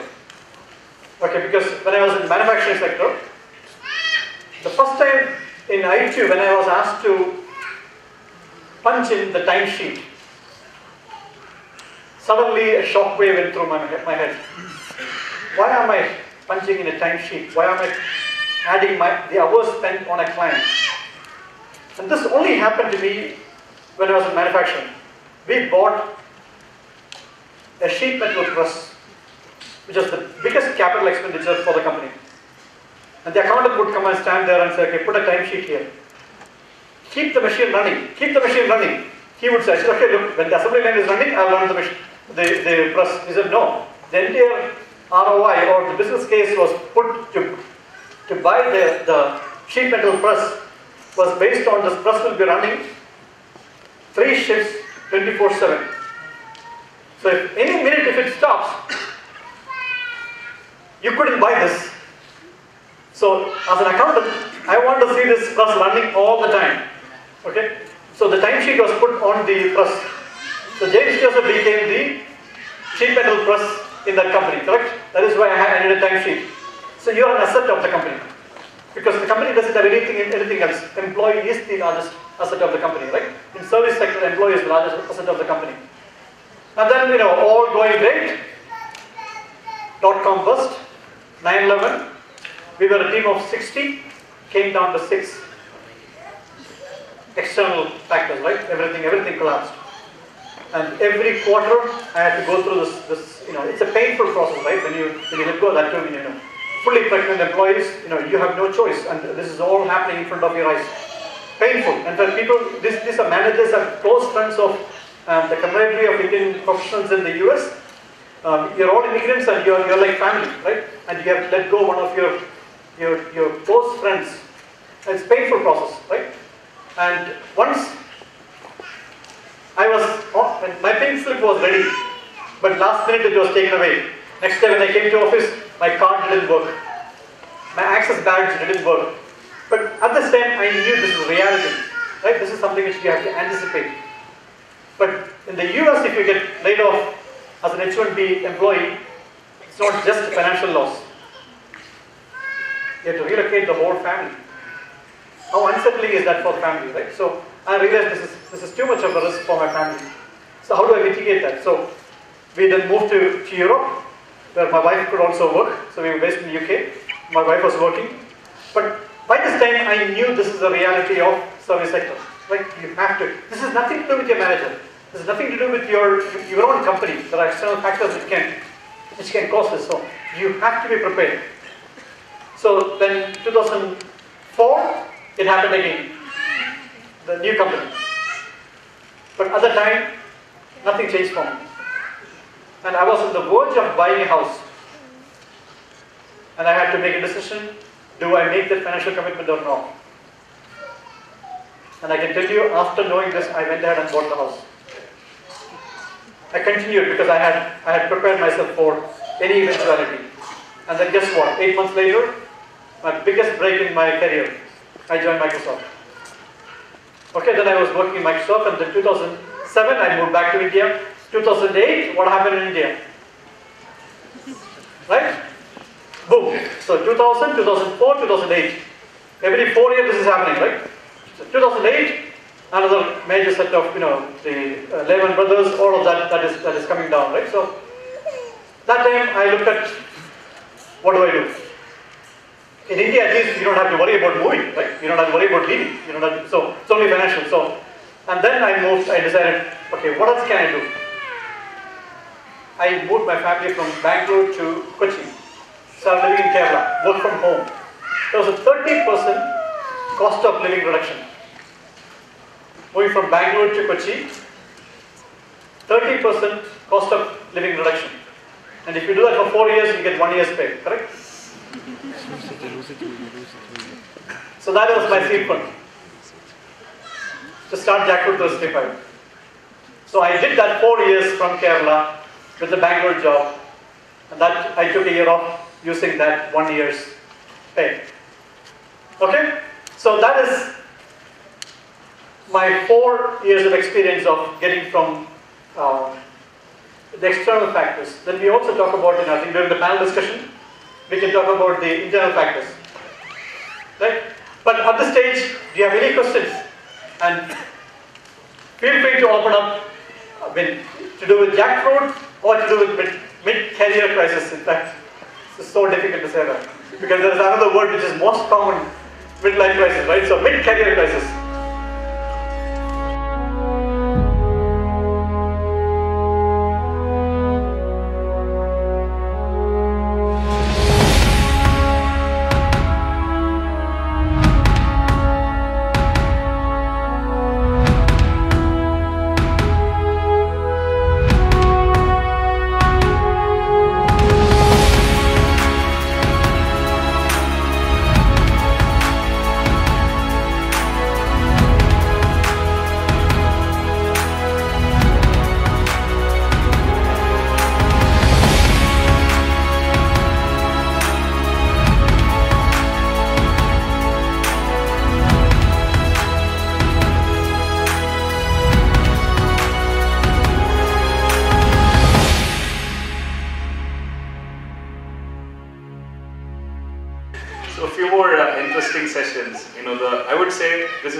This session and next session is what we call as the heart of the day, right? We are going to talk about solutions, right? So we have 3 of us here, and including me 4, try to reflect our experiences on some of the crisis situations, reflect on what the speakers have talked to us in the morning. So we'll touch upon a bit about crisis and mid-career crisis, and then talk about solutions, right? And how do we take it forward? That's the objective of this session. Now, before we get in, a quick introduction of myself. My name is Safir Muhammad. I have close to 17 years of experience working in different industries, 7 to 8 different industries I have worked. And currently working as HR leader for Stanley Black & Decker. It's again a MNC which is making tools, And I'm also from Kerala, from Trivandrum. And so with that, I would get on. Maybe Uma, would you like to give a quick introduction because James has already done, and then maybe we'll also let Fuad introduce himself. He's been introducing everybody from morning, so let's also understand a bit about him, right? Thank you, Safi. It's a great session out here, and I take this opportunity to thank all of you for having me here. I'm 30 years plus in the industry, and I was with GE for the last 16 years. And for the last 1.5 years, or less than 1.5 years, I've joined my husband in a consulting firm focusing on business strategy and executive coaching. So that's my journey. After 30 years of being with various kinds of corporates, doing all kinds of roles, experiencing career crisis in different forms, sometimes almost on a daily basis, enjoying the part of being on the other side and being able to offer value. Thank you. James, you want to introduce again? Thank you, Safir. Thank you, James. Okay, folks, I'm Fuad. I work for Thomas Cook India Limited as Associate Vice President. At the very outset, I would like to thank Safir for taking up my role as a moderator. Actually, I was supposed to be the moderator, and my sound actually gave me a break, so I said, Safir, can you please help me out with this? And he, with full heart, he said, yes, I will help you out and take it forward. So then he said, okay, you sit as a panelist now. So it's given a reverse module, or it's like a job. You call it as now rotation of job Anyways, thanks for it. To speak about the organization, I've been there for about 9 years. I have stuck on with my passion is what I would like to say. Tourism, traveling has been my passion, and I have done my master's in tourism administration from our Christ College here in Bangalore. After that, I moved on with Malaysian Airlines. Then after that, I worked with Cox and Kings India Limited, and then 1 year with Sahara Global, and then after that, about 9 years now with Thomas Cook India Limited. Thank you. Thanks, Fuad. So, what he was saying is we had a bit of a crisis before the session, right?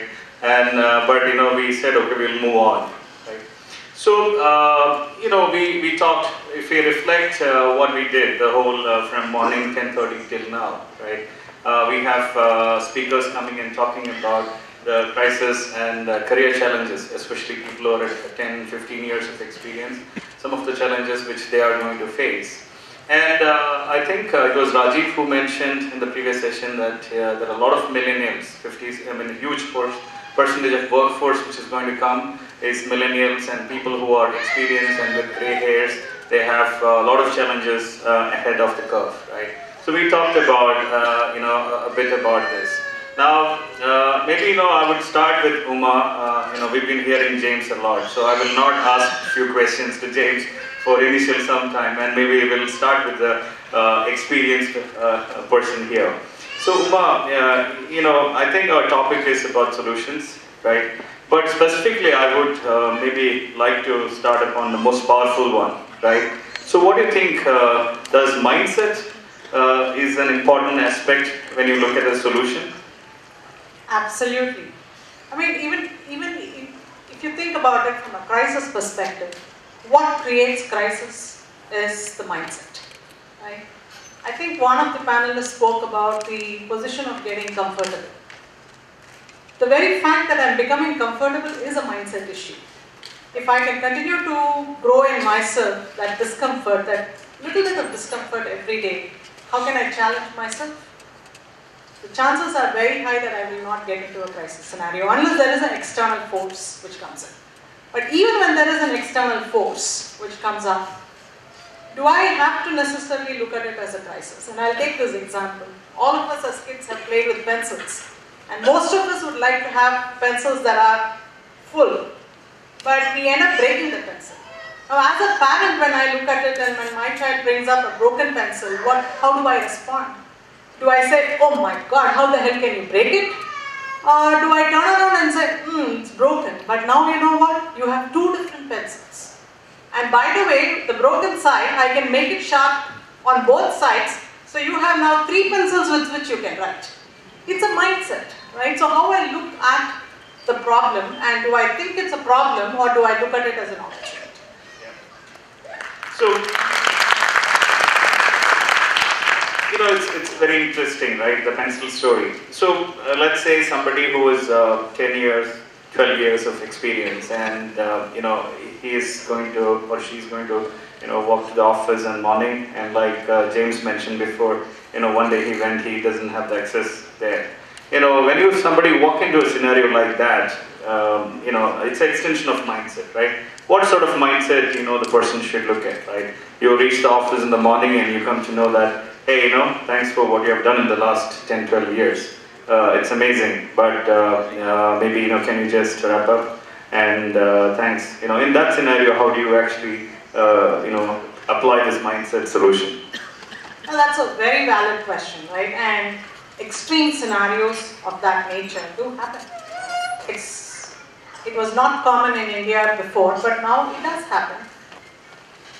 Initial response for everybody would be one of shock, and given that you would go down and wonder, why me? That's a natural question that happens in everybody. Give yourself the time to say, okay, this is reality. And rather than try to focus on who caused it, if I were to take a step back and say, okay, this has happened, what next? Right? Because whatever caused it, I will have to look at it, but right now the priority is not for me to go back and say, yesterday what happened, who was the person who created this problem for me? what do I do about it now? This is a reality. So my immediate response has to be on how much time do I have and what can I make of it. It's very tough because as human beings, as normal human beings, all of us tend to get emotional at that moment. So to take a pause and say, okay, let me take a breather. Take the 10 minutes, 15 minutes, half an hour. Everybody understands the context. So to excuse ourselves from that moment, be with ourselves to calm our mind down and come back and say, now how much time do I have and what can I do about it? Right? But the key is that, morning we again spoke about it, most of us would have our intuitive sense telling us things are likely to happen. So I would advocate, I would recommend, I would request that all of us be prepared so that we never ever come to that crisis. So I think that's a very valid point. We all have to be prepared. And that leads to the next question, right? James, I think this is for you. And I remember when we reflect yesterday when we were discussing about today's event, and you talked a bit about the external factors which can lead to a crisis as well as internal factors, right? And so just picking from what Uma said, the intuition, what is required, right? It's very important for each one to get a sense of it, right?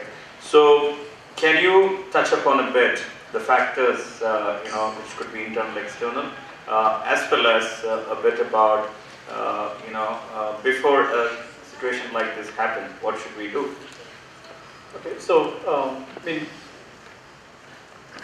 we are not talking about performance-based issues, right? This is about external events. This is about company-wide recession happening, or there's an economic situation, or there's a tectonic shift in technology, which kind of forces a company to rethink strategy. And in that situation, we must accept one thing. If it can happen to any employee, it can happen to me. Right? It's a reality. And we must accept that. But having said that, I've seen it 4 times. Right? In fact, in one occasion, 6 times in one company itself. Okay? But and don't beat yourself. Nobody takes it lightly. When it happens, even though you know its possibility, when it happens, it is a shock. Like Uma mentioned, it is a shock, and everybody goes through it. So don't punish yourself. Say like, why am I disappointed? Why am I shocked? It happens. Okay, even if you are with 90% certainty, you know it's a possibility it could happen to me. But when that happens, it is still a shock. So, and everybody has to respect that, including family members should respect that. This is something which, even though it's a possibility, when it happens, because till it happens to you, you try to believe that I may be, it's like lottery, I may be immune to it. But it's a mathematical probability, right? So we must admit that. But and in this day and age, if you don't have a plan B, we are not prepared well, right? So if that happens to you, you should know exactly what you would do. If you have thought about it, you would have thought through all scenarios, what are the options I have, right? So that you must, and that is something which only you can blame yourself if you have not thought about what is your plan B, what is that you would do if this happens to you. And that everybody has to think through that. This is something which you have to have a personal risk assessment, right? There will be shock, but it will be less if you have a plan B. That is something which you always have to have. Then comes what I call the internal and the external, right? And in my case, the last time it happened, it's not because of an external. I kind of realized I can't do this for too long. My calling is something else. I need to do something else in my life, right? So that is the internal crisis which happens, that you can't continue doing what you're doing and you want to do something on your own, or you want to do something else. Some other dream, could be painting or whatever you want to do. This is my passion. I want, in fact, if you look at the questions which we had at the beginning, survey questions, are you working for your passion? Majority of people said we are not, right? If you have a choice, if you have an unconstrained option, to work on your passion, what is that you would be doing? Okay? And how much time, and people are not working for their passion because they don't have the money. They don't think, I will lose my salary, or I will not be able to work on it because I can't afford to do it now. When the two comes together, the external event and the internal event, and this is something I wrote for I think Open Magazine about the loyalty of an employee should always be rewarded. That is the responsibility of a company is that if an external event happens, the rewards or the golden handshake should be proportional to the number of years you worked for the company. So the loyalty you had given to the company should be rewarded. So that is what you can anticipate when that external event happens. So if you get a golden shake fund from the company, that might be the time to go for your passion. Because you are given a financial freedom for some time, right? That might be the right opportunity for you to take that plan B or to go after your passion. So if you, A, you have to be prepared, B, you have to have a plan B to work on your passion, and if these two comes together, that is the ideal situation. You wanted to go, now you got the option to go. But that is the best case scenario. Thank you. So, when we talk about Plan B and your passion, right? And I'm sure most of us, at least the data which we had from the survey, which validates that you're not, going with your passion, right? So that's giving me a flavor that we should be ready to do multi-task, right? Or you should be multi-skilled, right? And we also have a result which is showing us that a lot of us doesn't spend time upgrading yourself, right? And so maybe towards you, Fuad, can you talk a bit about, and we can pass on that question, what's the relevance of multi-skilling or multitasking? Is it a solution? Like we talked about mindset, we talked about having a plan B and driving for passion. You think people, today you are doing in sales or marketing, does it make sense for you to do something else also to be ready in this, the world which we are living today? See, I strongly feel that every individual has their own capacities. And those capacities have to be identified by yourself first. So, by the course of action, the way you have been running around with your career, you would have reached a situation where, yes, that's going on. But probably that scenario itself, if you would have analyzed the factor that, yes, there could be a hit which would come back, then what else are we planning of to is something that we need to analyze first. So when we are analyzing that, when you know that my capacity is not only sales, I can do something else too. Probably organizing something else. Like I know very well you are the backbone of HR for Stanley, but I also know that because we have been closely working together to do the setup of this event, and I know how much of involvement you, Safir, had in it. So, which again, puts me into the situation where, or I am thinking that Safir also has the capacity to organize an event well. So, if HR is not is not giving you the bucks that is needed, why not look at starting up something like your own as an event organizer? I mean, this is something else which I am just giving out of examples. So, in my scenario, if you take, my backbone has been into sales, not just because I did my MBA in tourism or bachelor's in business management, marketing as my specialization. But yes, from the beginning, the culture inculcated into me from my parents. He's been an excellent sales guy. I've been watching him, learning from him, and it was not an easy task for him to come. So you have seen failures of my dad, and then you gain experience out of it. And then you see how you can utilize that into your success, is what you will have to look at. But yes, definitely multitasking, or first thing what the youngest generation make a big mistake now is, because at my level when I take in more people, at the very outset they want to know what is the kind of profile of job that they do. And tomorrow you say that, boss, you need to move a bit. There's something more which you need to do more, and this will be on hold for some time. He says that this is not what I was hired for. Then he looks out for another opportunity, what comes next. And another thing is that they don't look at consistent growth. They look at faster growth on money. They want to have an experience in Thomas Cook for possibly for 2 years. Now they are recognized as one of the most organized travel companies, so they know a lot of things.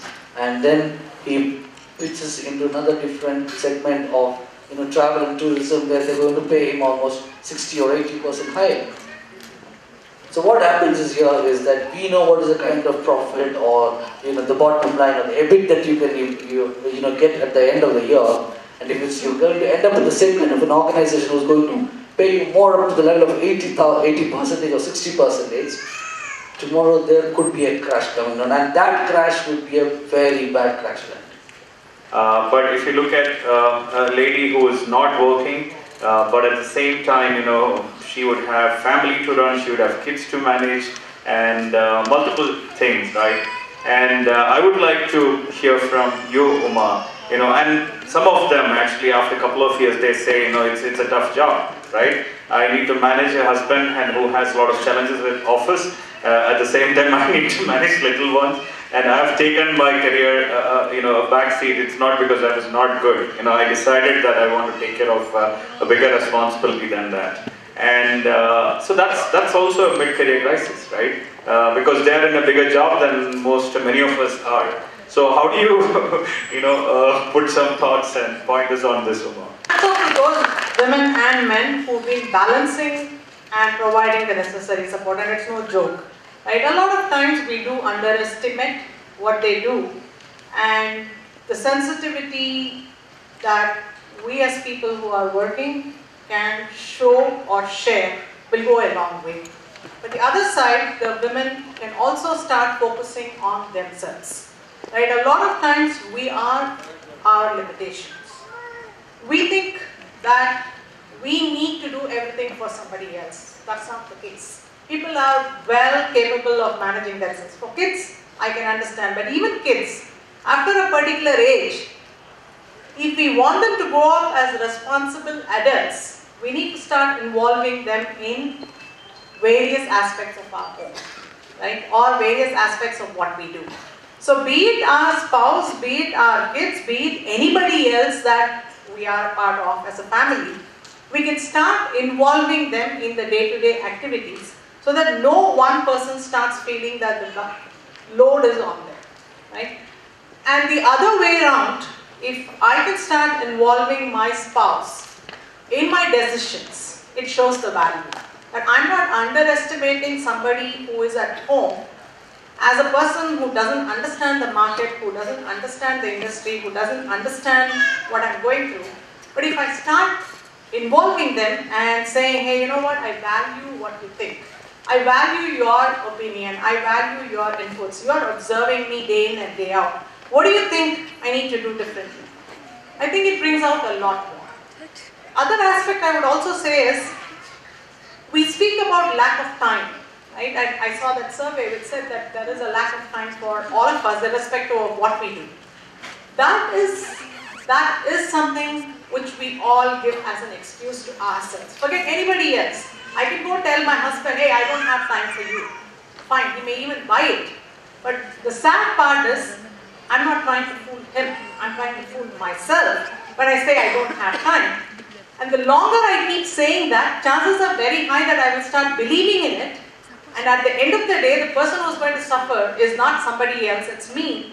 Because in the story that I'm telling myself I don't have time, I lose the opportunity to look back at my life, what I'm good at, where can I grow differently, what are my interests, and what can I add as value. Because as human beings, the one unique thing that we all have is the superpowers that we bring in that can create a positive impact on all of us, right, as a society. But for which we need to give ourselves the truth that I can make the time if it is a priority. So the commitment that today morning again one of the panelists brought that point very clearly and loudly. am I willing to commit to at least 30 minutes a day? I have 24 hours. If I can stop watching TV for 30 minutes, if I can stop playing around with my phone for 30 minutes, 30 minutes is all that it takes for me to consistently practice something. If I want to learn a new skill, if I want to reflect on what has been happening, whatever it may be, if I have to grow, I need to spend that time, and that comes from a commitment that I make to myself. So each one of you need to ask, are you willing to make that commitment? That's what I would say. Yep. Now, there was another question, and the result was, I would say that score on that was the highest. Around 67% of people said, I have a good job, I work, I earn well, I come back, I take care of my family, and okay, I don't have much time for me, maybe I'm not doing my passion. But 67% said, I don't do anything towards give back to the society, right? So do you think it makes sense? Is it anything, to me I believe, okay, if I have a good job, I have done my skills, and I'm okay to drive my passion. Does actually society play a role? Maybe Uma and James, you guys both can add on that. Do you think society is important? We live as a part of society, and there is no question, I cannot be happy. Happiness quotient is dependent on the people around me being happy. Any difference that I can make, I can bring about in touching people's life, anything that I can give or do, definitely increases my happiness quotient. Right? So it's a proven thing that the more you give without expecting anything in return, the more you give, the more happiness that you will get. Right? And the more people around you grow, automatically, they don't need to give you anything, they don't need to call out your name, but the more you can see that there are people around you who are growing and who are happy, you. So, James, the question is, our topic is mid-career crisis, right? Do you think it's actually a solution for mid-career crisis, giving back to society or networking? Does it make any sense? Why do we get into a crisis? In fact, one of the surveys mentioned was, how much cash do you have? And many of them, I think 60% of them said we don't have enough cash to survive the crisis. Right? Why does it happen? It's and when I look at as we grow, as our career improves, we keep on increasing our cost of living. Right? That is how you show that you are progressing in life, right? So there's a saying that if when you don't work, what do? You spend money. Right? People who have got 6-day week ends up saving more than those who have got 5-day week and more money, because you get 2 days to spend. So so you end up spending more, right? So we have to look at entire cost element of it, and you must, and this is thumb rule, you must have 6 months of cash flow if you want to be prepared for a mid-career crisis. Okay? So how can you achieve that 6 months of cash flow? Cash flow is not about money in the bank. It's about money comes in, money goes out. But what is your daily, monthly cash outflow? And as you increase your cost of living, your EMI goes up, your school fees goes up, your driver fees goes up. So you have to look at all of that. What is your net cash outflow? Okay. And now I'll come to the giving element of it. Right? Giving is also time taken away from spending money. Correct? When you volunteer for giving back to society, time taken away from that mall visit. Okay, you're going to some place where you're giving it, and that is something which is in your control, right? In a time of crisis, you can cut down on that. So, and that also helps your children to feel important. I shouldn't waste money. Because there are people who are in need. Okay, if you go and this is a good way to keep a control over how you spend, your children spend, and then have that feeling which I am like. Why did I want to leave Microsoft? I wanted to be a net contributor to the society, right? So that's the reason I wanted to go work for Gates Foundation. That is a larger sense of purpose for our children. Why are we studying? To be able to take care of ourselves and to take at least one more person who is not as capable as us, And if we can instill that within our children, you don't need to worry about it. Right? So that is the advantage of giving back to society, and that helps them as well and keeps them grounded.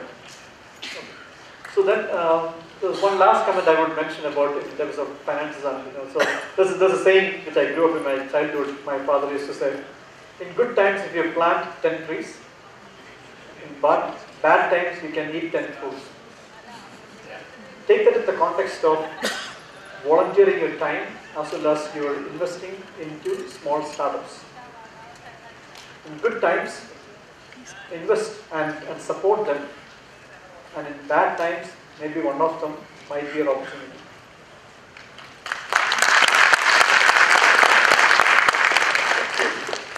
So, Fuad, would you like to add anything on giving back to the society and connect it as a solution? So, the more relevant way to put it across is that when you get into a fraternity where there's good level of networking happening, it is also exposing yourself. There is somebody named as Fuad there who's working in this organization, and he's been volunteering in all these aspects. So when he's in a crisis and if he's good enough or rather courageous enough to come out and say, guys, look, I'm going through this kind of a phase, and I know for sure, my the number of days in this organization is not going to be more than for 2 months or 3 months. Then there are guys who come up and say, see, this company is looking out for somebody else who can handle this kind of a portfolio. Would that interest you? So how does this come? This comes with the kind of networking which happens wherein somebody has felt your potential, yes, this guy can do something else like this. And that is where he would actually refer. And always when you get a reference into some kind of an entry, that actually makes your entry or rather getting into that much easier when compared to rather you go on an online job portal and then go for an interview. Am I right? Yeah. Yeah, so Safir, I have a question for you. I would like to say that can you really tell me how many top guys have you fired and how have been their experience? Have you at least called them back once after firing the boss? How are you doing and how is it going on in the life? It was actually reserved for my panel question, but I just have to say that I have to sit this side of it. See, I think it's, even Pratap was saying he's a HR professional. And most of us, who has been in the senior roles, like Uma and I have worked before together, we come across situations where we have to let people go, right? So when you let people go, the thumb rule which most of us use is, do it in a human way, right? Always I ask, keep my hand in my heart and say, okay, if it happens to someone like this, like James said, it can come and happen to you, right? So imagine that, you're doing it for, or if you're in that situation, that's what I always, put myself before I start firing anybody.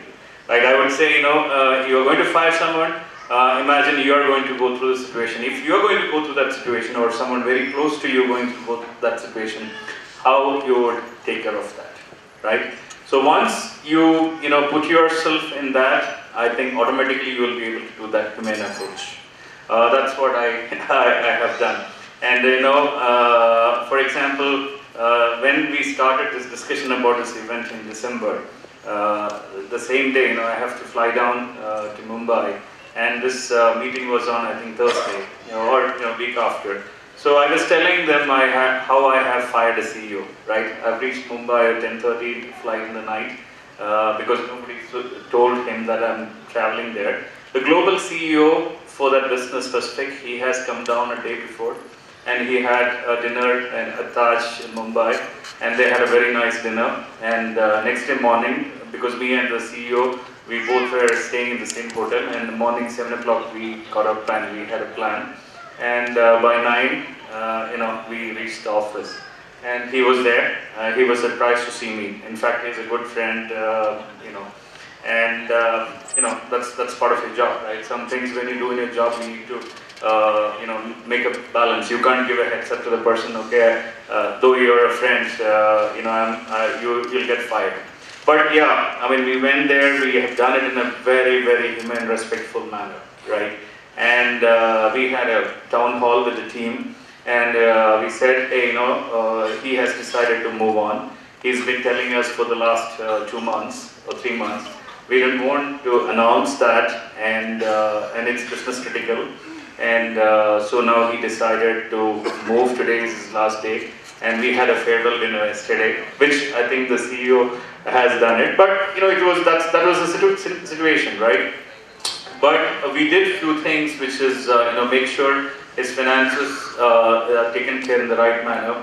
The communication, the sensitive part. So all those things. So answering you, right, whenever I have fired people, I have actually start thinking about it, if it's me or if it's someone very close to me, how I get fired.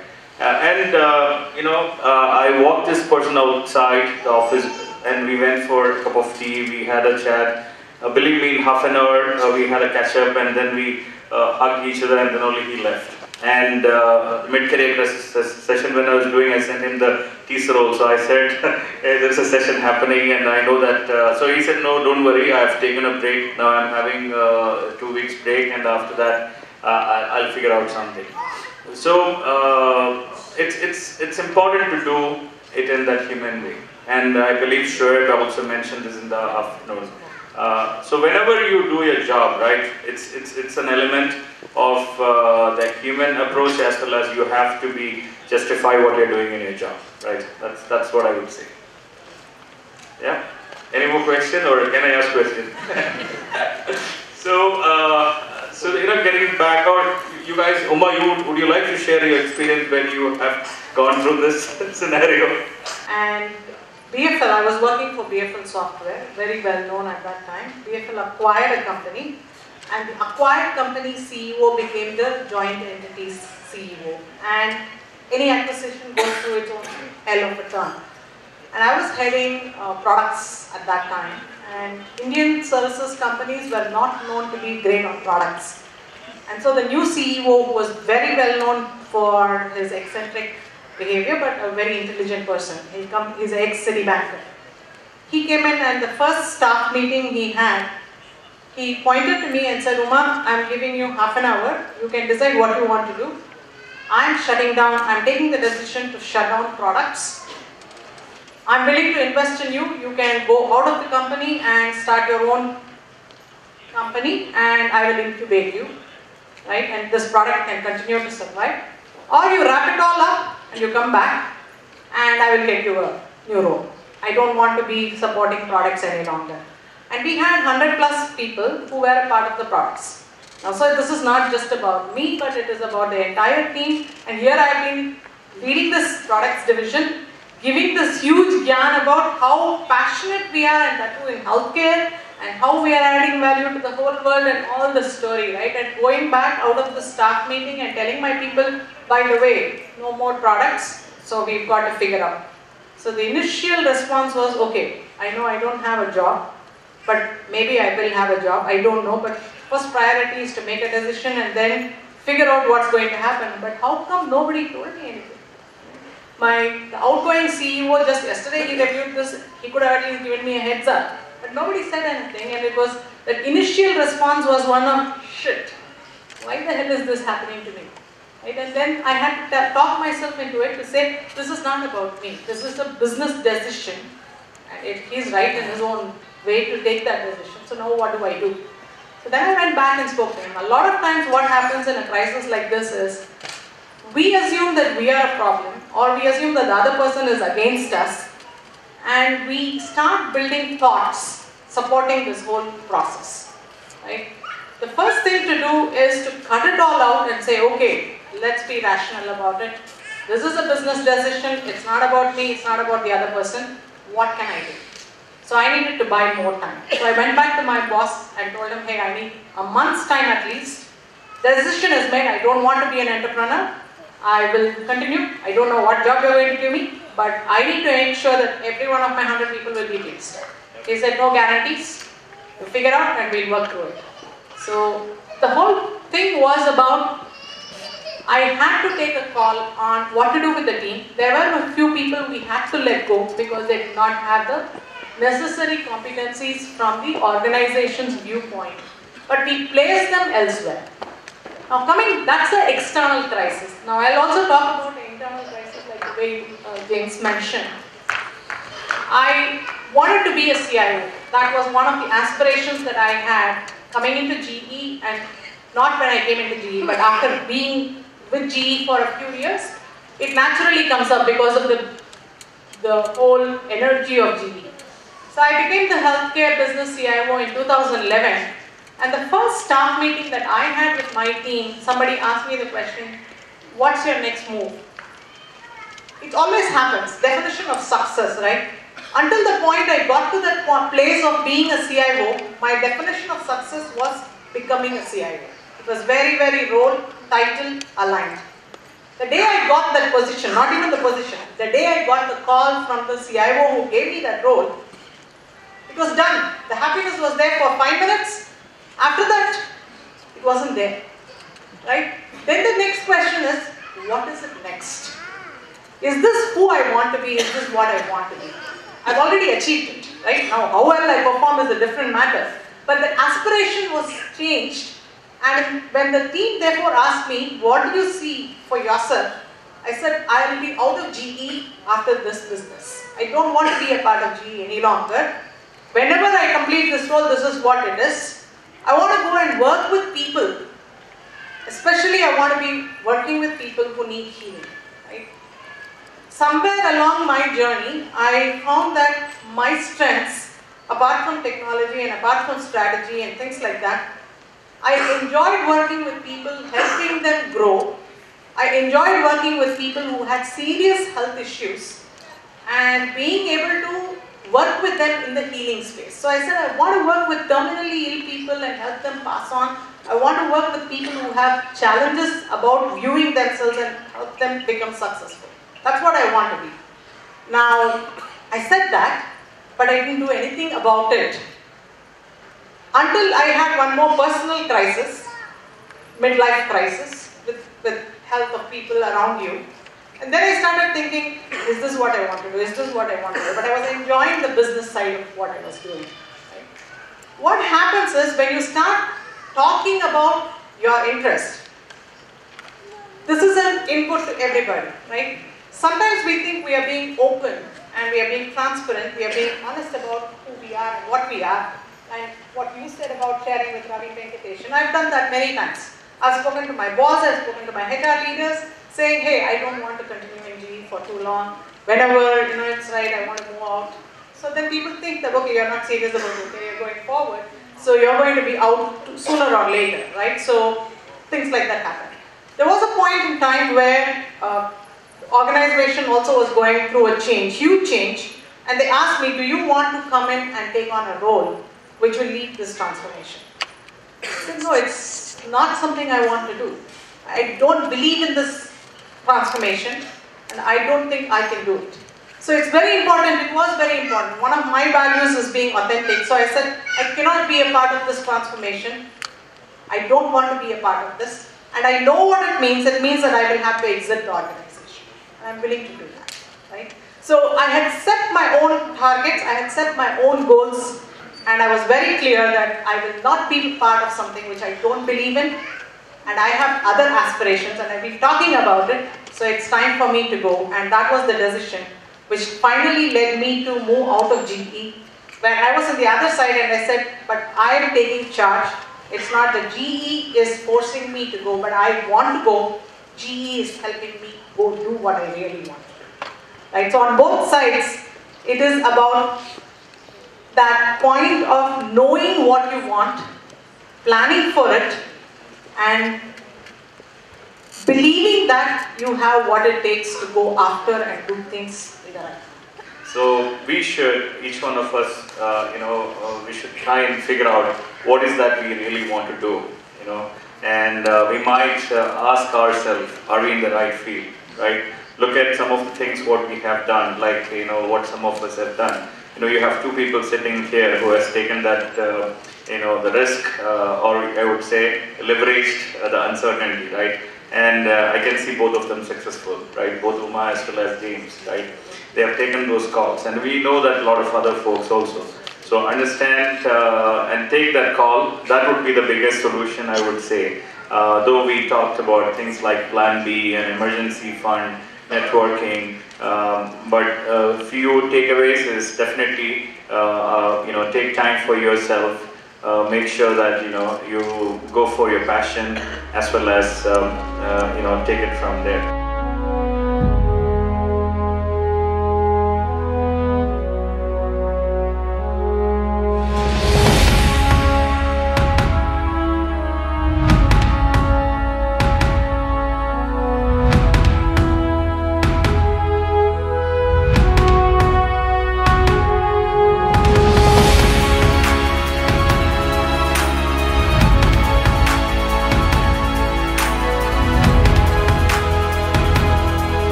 Ladies and gentlemen, brothers and sisters, and my dear children,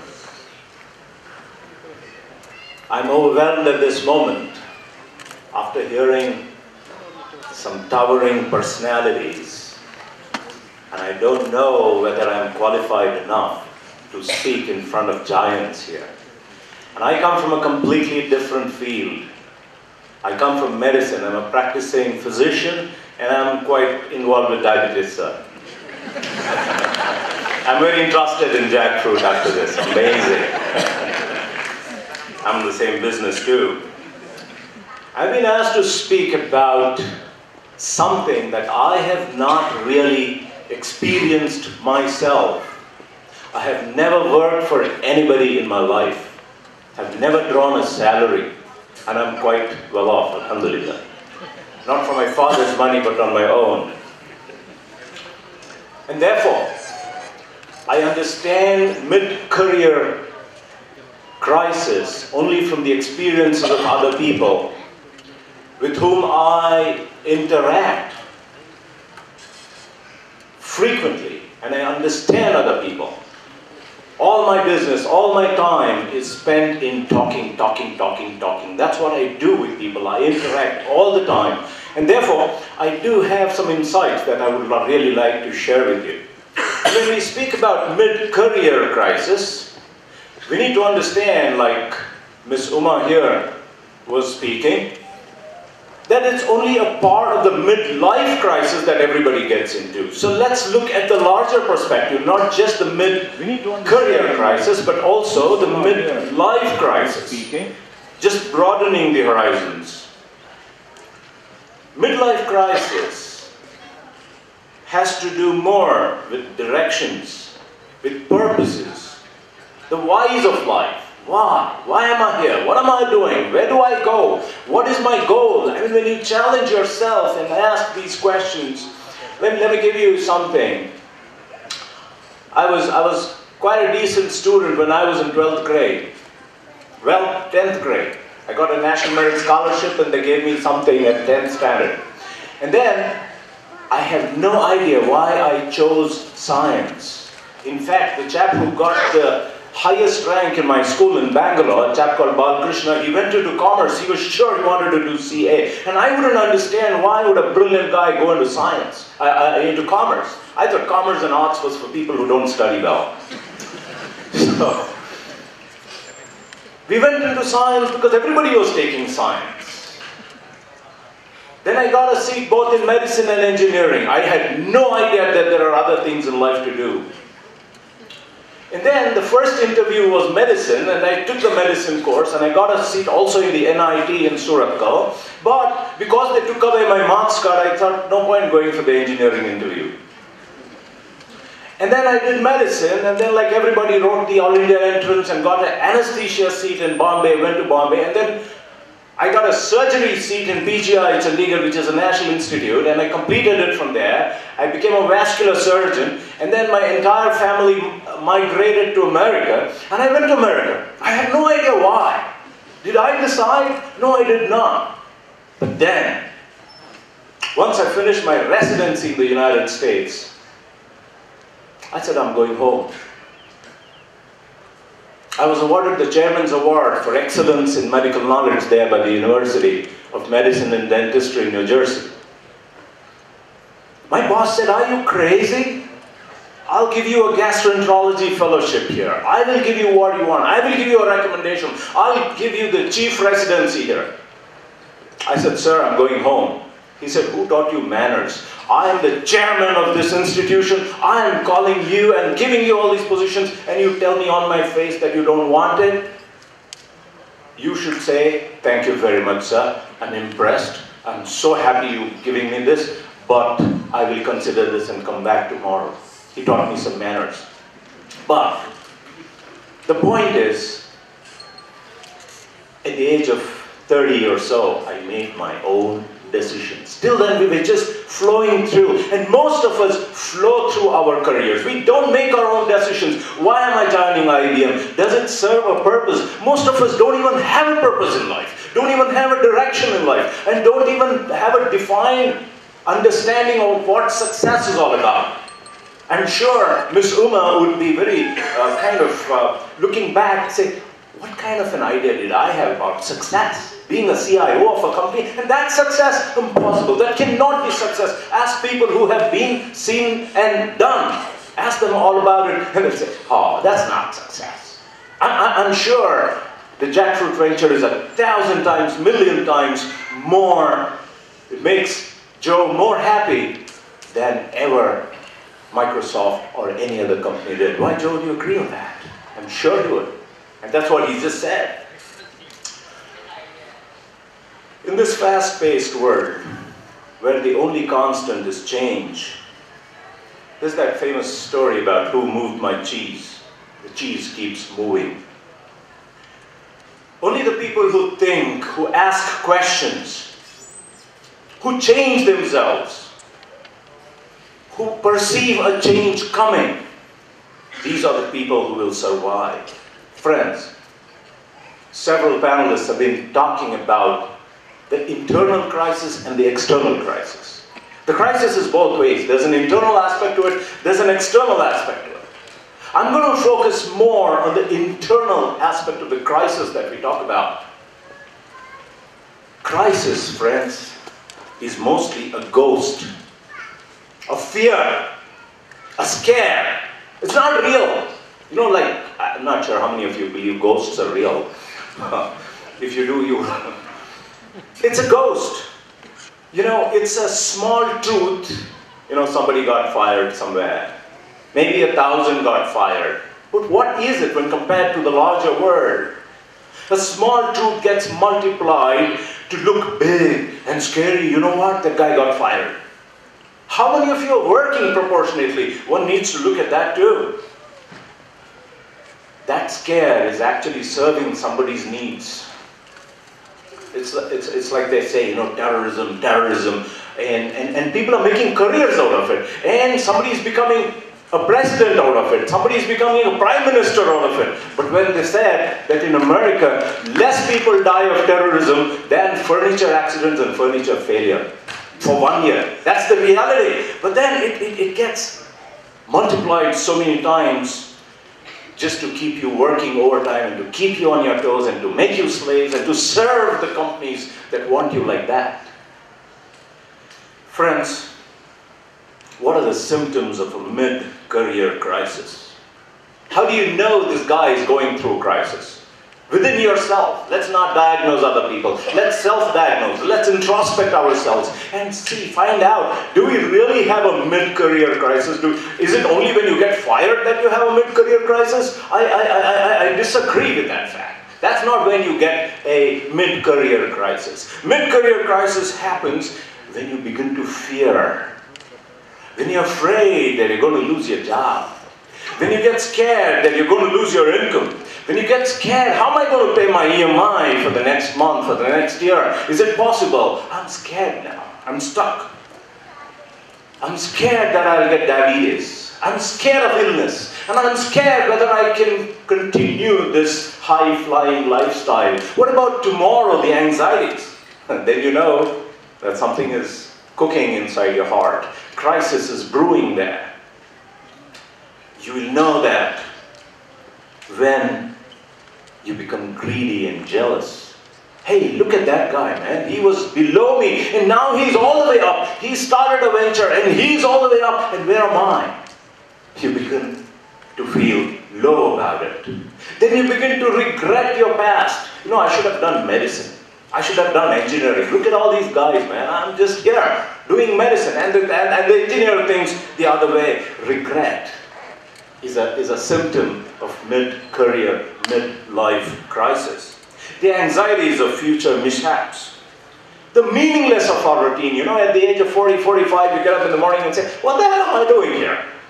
Why do I wake up? To go and serve a company there? Is that what life is all about? Is that why I was made? Is that why I was born? To run Microsoft?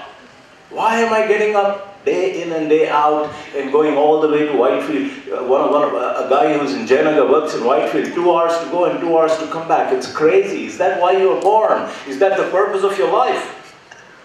And then when loneliness sets in, when your career takes away the time from parents, from your siblings, from your relatives, from your family, from your friends and from your neighbors, and then you realize, hey, I'm lonely out here.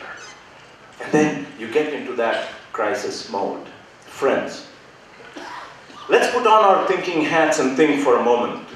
What is our greatest achievement that you have had in your life till today? What is your greatest success? Was it studying to be an engineer? Was it that rank that you got? Was it passing that Microsoft or whatever exams that you see, certifications? Is it entrepreneurship? Is it your discovery? Is it the patents that you've had? Or the distinctions that you got? What is your achievement in life? Think about it for a moment. And then I'll tell you some. I will tell you some of your accidents or some of your achievements. And you'll be amazed when you think about it. You know what? You were all half a cell once upon a time. A sperm is half a cell. An ovum is half a cell. Anybody who is not here? And then, through some accident of nature, so to say, the two got together. And then what happened? And that cell crazily started multiplying. You started multiplying. And then those cells started specializing. Somebody decided to become the brain, somebody decided to become the spinal cord, somebody decided to become bone, and somebody decided to become the eye. And in the eye, somebody decided to be the cornea, somebody decided to be the lens, and somebody decided to be the retina. Have you thought about it? How? Specializing. Spectacular smartness. You should study what neuroendocrine cells are. They are formed where the spinal cord is, and then they go into the intestines, into the brush border, and then they go and sit there. Some of them go to the pancreas, some of them go to the stomach lining. I don't know how they know where to go. This is your stomach, this is your story. This is you I'm talking about. I'm not talking about somebody else. It's simply unbelievable. And then somebody decided to be the kidney, and then there is a fetal circulation. You should know what a fetal circulation is. A fetal circulation completely bypasses the lungs. Blood is not going into your lungs. There is a bypass tract from the pulmonary circulation to the general circulation. I'm not sure how much you understand that. But then, what is the greatest challenge of life that you ever had? You know what? Think about birth. Think about the day you were born. Your midlife crisis would just go off.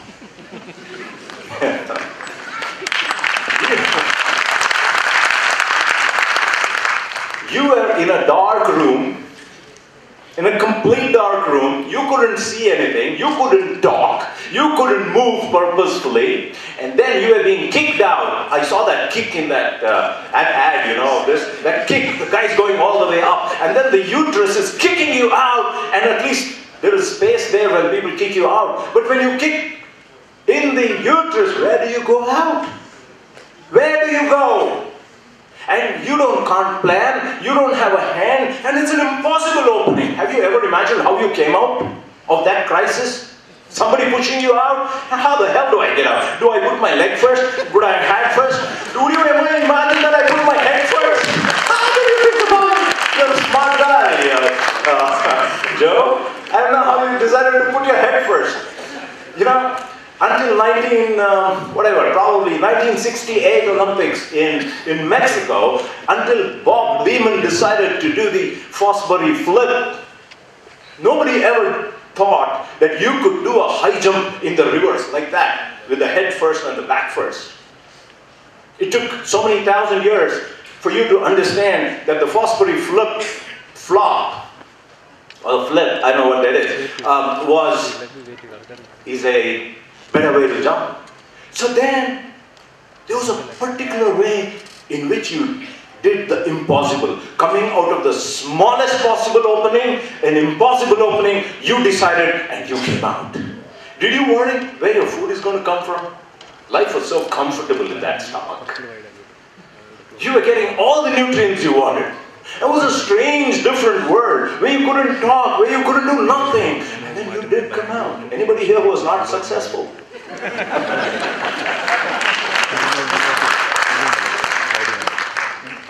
And you know what? Did you notice? As soon as you came out, somebody put a switch on in somebody else's head. When you came, your honor descended on this earth. Somebody switched a switch on in somebody else's head.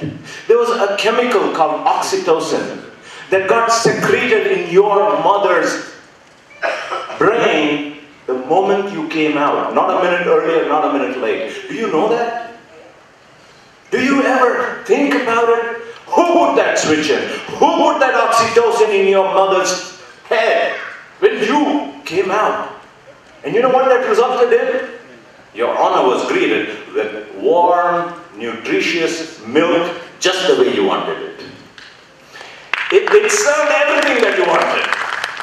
Nature was ready for you. And there is no food. Breast milk is best. There's no food better than that. You can make your brain out of it. You can make eyes out of it. You can make bone out of it. It gives you protection. It gives you antibiotics. It gives you immunoglobulins. It gives you everything. And in the right warmth. And you know what? You knew how to suckle. Who taught you that? Was it your achievement? Hey, I got to do something today. You know, one of the strangest things in life, we all want you to cry when you get out. When you get out, we all want you to cry. And if you don't cry, your lungs will not expand. The first expansion of the lungs is the most difficult thing in life, because the surface tension is so much that effort to expand the lung is very difficult. There's a special chemical called a surfactant, a soapy stuff that gets secreted in the last few weeks of intrauterine development that makes you cry and expand that lung. And the moment it expands, that internal bypass circuit between the pulmonary circulation, and you didn't need your lungs till then. Now the blood flow automatically decides to go some other way. There is a bypass tract, but believe me, that gets closed automatic. What is that? Automatic blood aa gaya, automatic doodh aa gaya, automatic oxytocin aa gaya. What is this? Automatic. Brothers, friends, ladies and gentlemen, nothing happens automatic. You should know this. You should understand this. There's nothing in the world that is automatic. You did not learn to suckle automatic. You did not learn head control automatic. You did not have sphincter control. You know, urine and motion and stools. The control. The idea of distinguishing gas and liquid and hard stools.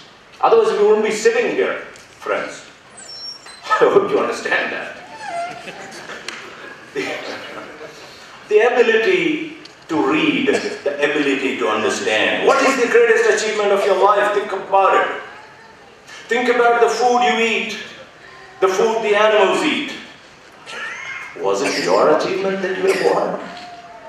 Was it your smartness? Was it your greatness that was welcomed with a welcome drink called mother's milk? Were you the one who were successful and you gloat about your successes and about your patents and about what you have done in life? Have you ever been helped? Have you ever been guided? Have you ever received help? Think about it. Where would you get all these things? Wasn't it help? Wasn't it guidance? Was there a plan for you? Did somebody plan for you what happens when you come out? How are you going to eat? What are you going to eat? How are you going to talk? How are you going to be taken care of? Was there a plan or was there no plan? Or did you plan? I don't know if there's anybody here who planned all that. What's going to happen? These days we are, designing minutiae, choreographing every little step of life. How many came out choreographed? I don't know. Do you see a continuity? Or do you think that all that help lasted only for the first 5 years? Now midlife, there's not going to be any help. There's nothing. It's all on your own, on your feet. Everything is because of what I do, and there's nothing else anybody else is doing for me. Did you worry for the tomorrow? I want you to think for a moment about your birds that you see. Have you ever seen birds? Do they have wallets and credit cards, sir? Go to Lombard sometimes, just before the glass house, between the glass house and the betta, and the stone hillock that is there. Large trees. If you go there at sunset time in the evening or early morning time at sunrise, you will hear the chirping of birds. You think they're happy? They don't have credit cards. They haven't had any hoarded wealth. They have nothing with them. Are they worried about their children? Who will take care tomorrow? What if? What if? They're happy in the morning, happy in the evening. They don't carry their bags of food on their backs. They take what is required, they come back happily. And they are singing morning, singing evening. I'm not sure we understand anything out of this. They have no insurance cover either. Friends, think about it. If you got milk, if you got oxygen, if you got water, if you found a heart, a kidney, and your eyes, would you think, who is keeping you alive? Your job? IBM? Microsoft? Who is keeping you alive? Who is making this possible for you? You need to think about it for a moment. Whose responsibility is it to feed you, to protect you, to help you, to give hope for you, for the tomorrow? Look at all the, sometimes we have aquariums at home. A very wonderful Calvin and Hobbes cartoon. There's a small pot of, a plant with a small pot, and Calvin has this little watering jug, watering can, and he's watering the plant in the pot. And he's talking to himself. Hey, plant, you know what? You are surviving because of me. Because I give you water, you are alive. Because I'm doing this, this is all happening. He's telling the pot and the plant. And suddenly he sees rain coming in. He says, who's that? He sees rain coming in. He says, who is that? Bigger than me? I thought I'm the one who's taking care of everything. There's so much message that comes out of that. Friends, for a moment, let's think, are we grateful for what we have? Are we thankful for what we have? Do we really value our hands, our eyes, our ability to talk, our brains, our kidneys? Or is it that little award that you got, the little certificate that you got, is that your achievement? Is that what you possess and feel great about? You're not happy about those eyes? I'm told about a beggar who was begging, and a man went there and said, he was asking for 5 rupees, man, 10 bucks. And the guy said, "Main 1 lakh rupiya dunga." The beggar said, "Kai ko mazak karte sir? You know, why are you making fun out of me? You got 5 bucks, give it, otherwise get out of here. Who will give me 1 lakh? He says, no, I will give you 1 lakh. But you should give me what you have. He said, me? I'll give you everything, man. What do I have about 1 lakh? I don't have nothing about 1 lakh. Don't joke with me. He said, no. Will you give me? He said, yes, of course I will give you. He said, Teri ye kaam de de mujhe. Teri ye kaam de de. And the old man said, Sahab, 10 lakh rupees de to bhi main nahi dunga aapko. You give me 10 lakhs, I will not give it. What do you mean I give you? See, we don't understand, we don't value what we have, our potentials, and what we can achieve, and where we can go. We think that stupid job is what is keeping us alive. Arey tu dene ka hai to ja. I can live myself. I am not dependent upon you. The detachment, the dependence should come out. The moment you get dependence, you're finished. Do you value your eyes? What do you use them for? What do you use all these faculties for? Have you wondered? You know, we sit here so comfortably. One of my cousins is a old-timer PhD, big brain guy from the UK. He came back here, headed a major DRDO division, you know, the Defense Research Division. They were making turbines. They were making high-speed turbines for that main battle tank, Arjun, and all those things. And I remember as a kid, the only thing that he would talk was RPM. What did you say? Calorie per fiber. He was talking about RPM. How much can the turbine go? The Britishers at that time were doing 100,000, 120,000 easily. And this is about the 80s, late 80s perhaps. We in gas turbine research establishment were hardly able to do 18,000. You know what happens when it goes to 19? It starts kind of vibrating. You know, anything that moves so fast will vibrate. Have you got a vibration on the earth anytime?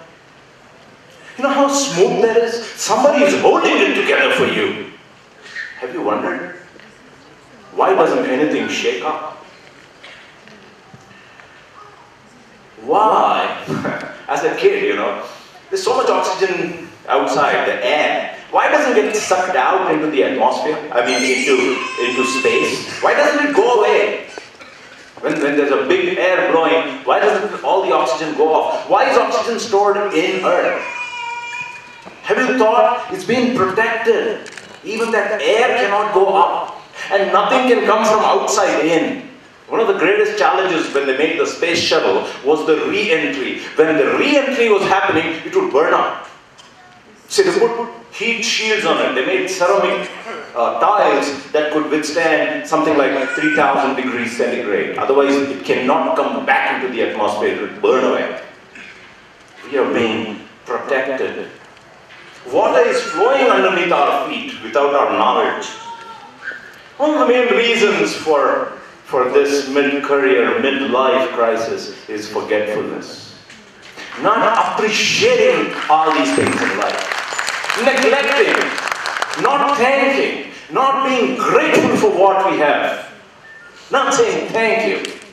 It's raining in front of you. The most important possession, rain is coming, falling like that.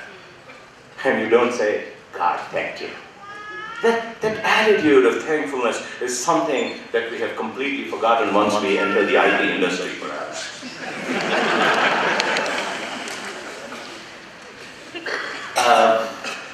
But the worst is doctors, you know, we see death every day, we see illness every day, we see these crises, psychiatric illnesses every day, but we are less thankful. That hurts me terribly.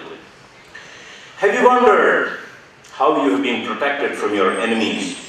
From things that can destroy you. Study immunology, atmosphere, ozone, radiation, chemical weapons. laser sensing, nanotechnology. You should look at how we're being protected from viruses, from bacteria, from fungi. It's amazing. Chemical technology, chemical warfare. You know, laser sensing, it can sense an enemy, it can sense a foreigner. All that is being given to you, that's you. I'm not talking about some strange space invader here. I'm talking about you. Do you appreciate that? Friends, nobody can do anything for you. If you decide, and please remember this, you are the one who's deciding. There's no external force. You are choosing to self-destruct, to ignore this, to forget, to neglect.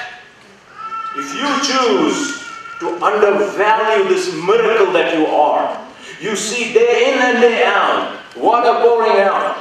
You know, there's a day, somebody asked me a question, is this illness going to go away? I asked him, is it going to remain day today? Is the night going to become day or not? And if the day is going to become night, these are changes in life. So illness also goes away. I mean, there's hope from everything that we want to talk about. At each step, if you choose to undervalue the miracle that you are, why don't you see this? Why don't you understand this? Who or what is misleading you? Movies, alcohol, dumbing you, numbing you, anesthetizing you into forgetfulness. Maja karo. Drink, dance, enjoy murder. That's all life is about. A pursuit of pleasure. And then you forget about the realities of life that are real in front of you. Friends, at each step in life, there is a reminder for what could have gone wrong. You see blind people, you see deaf people, you see mute people, you see hemophiliacs. You should know what hemophilia is. You should know what sickle cell anemia is. You know, it's like if a whole textbook, that's the genes in it. You know, the gene coding. I don't know how to explain in IT terms.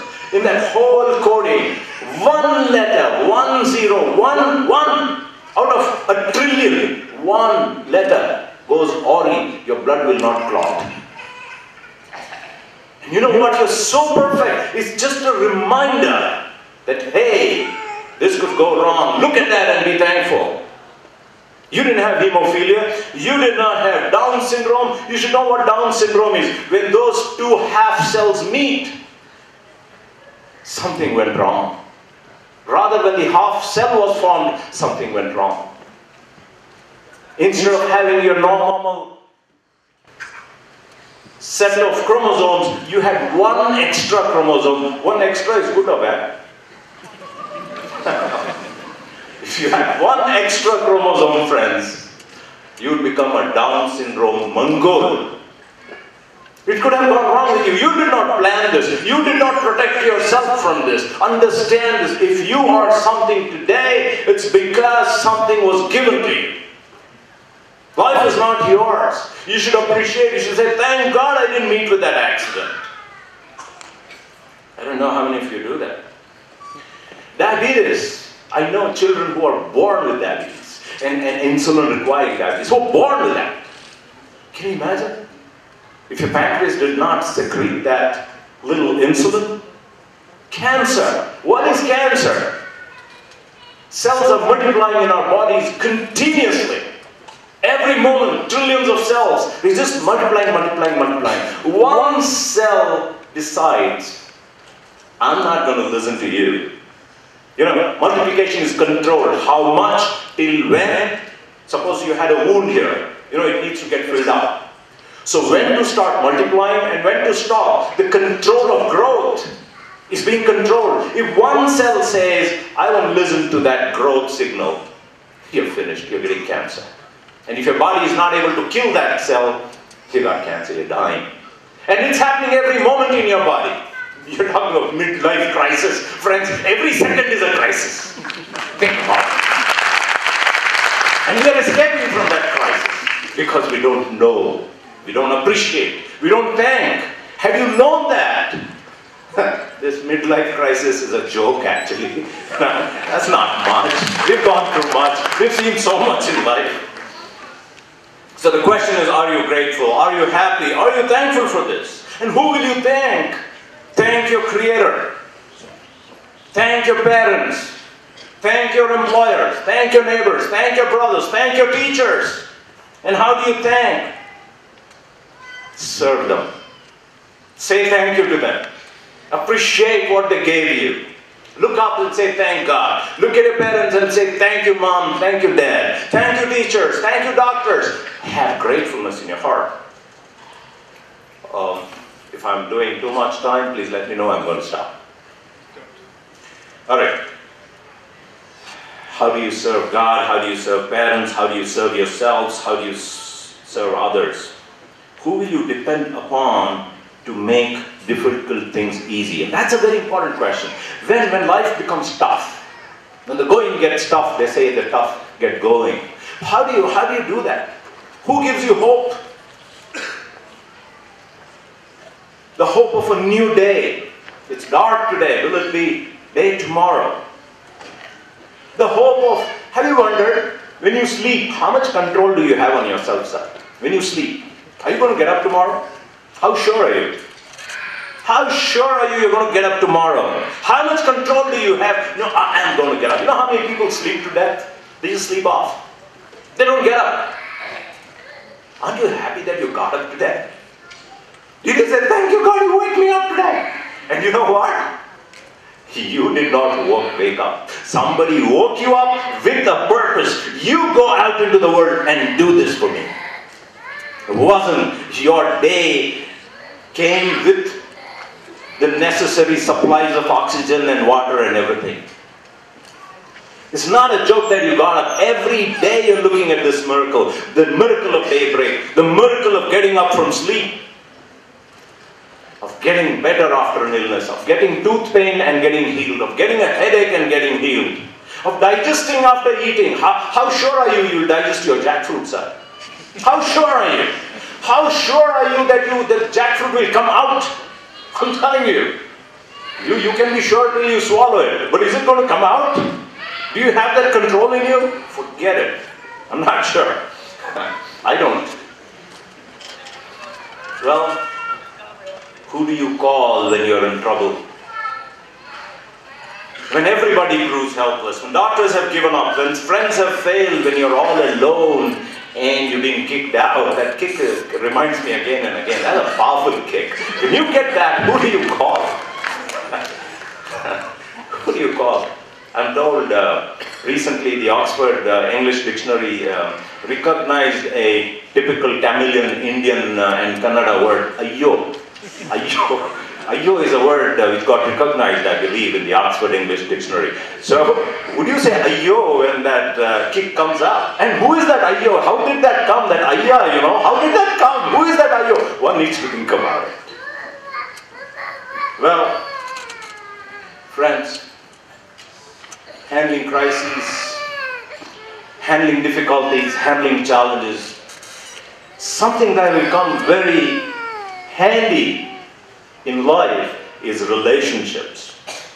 Building powerful, strong, deep relationships is very important. And the first relationship is with your Creator. He created you. He sustained you. He gave you the water and the oxygen and the milk. Say thank you. Remember Him day in and day out. Be thankful to Him. Seek from Him. God, you gave me all this. Why can't you give me one more? What's that Adnan Sami song, man? मैं भी line में खड़ा हूँ, मुझे भी कुछ लगा दे, you know? I don't know what that is, but lift करा दे. यार कभी lift कराने का गाना तो गाओ यार. I mean, do that every day. यार ना मुझे भी lift करा दे. इतने लोगों को lift करा, मुझे नहीं करेगा क्या? करा दे. Seek, ask. Don't depend only on yourself. You wouldn't be coming out of your mother's wombs if you depended upon yourself.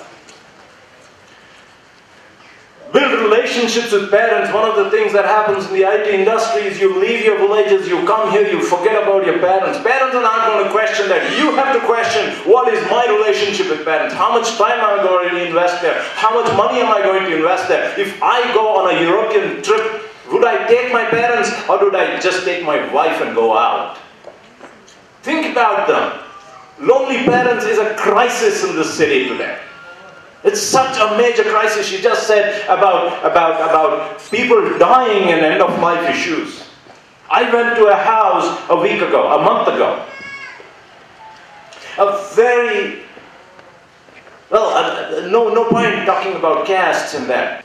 And one, it's a very high-flying guy in the financial world in Bangalore.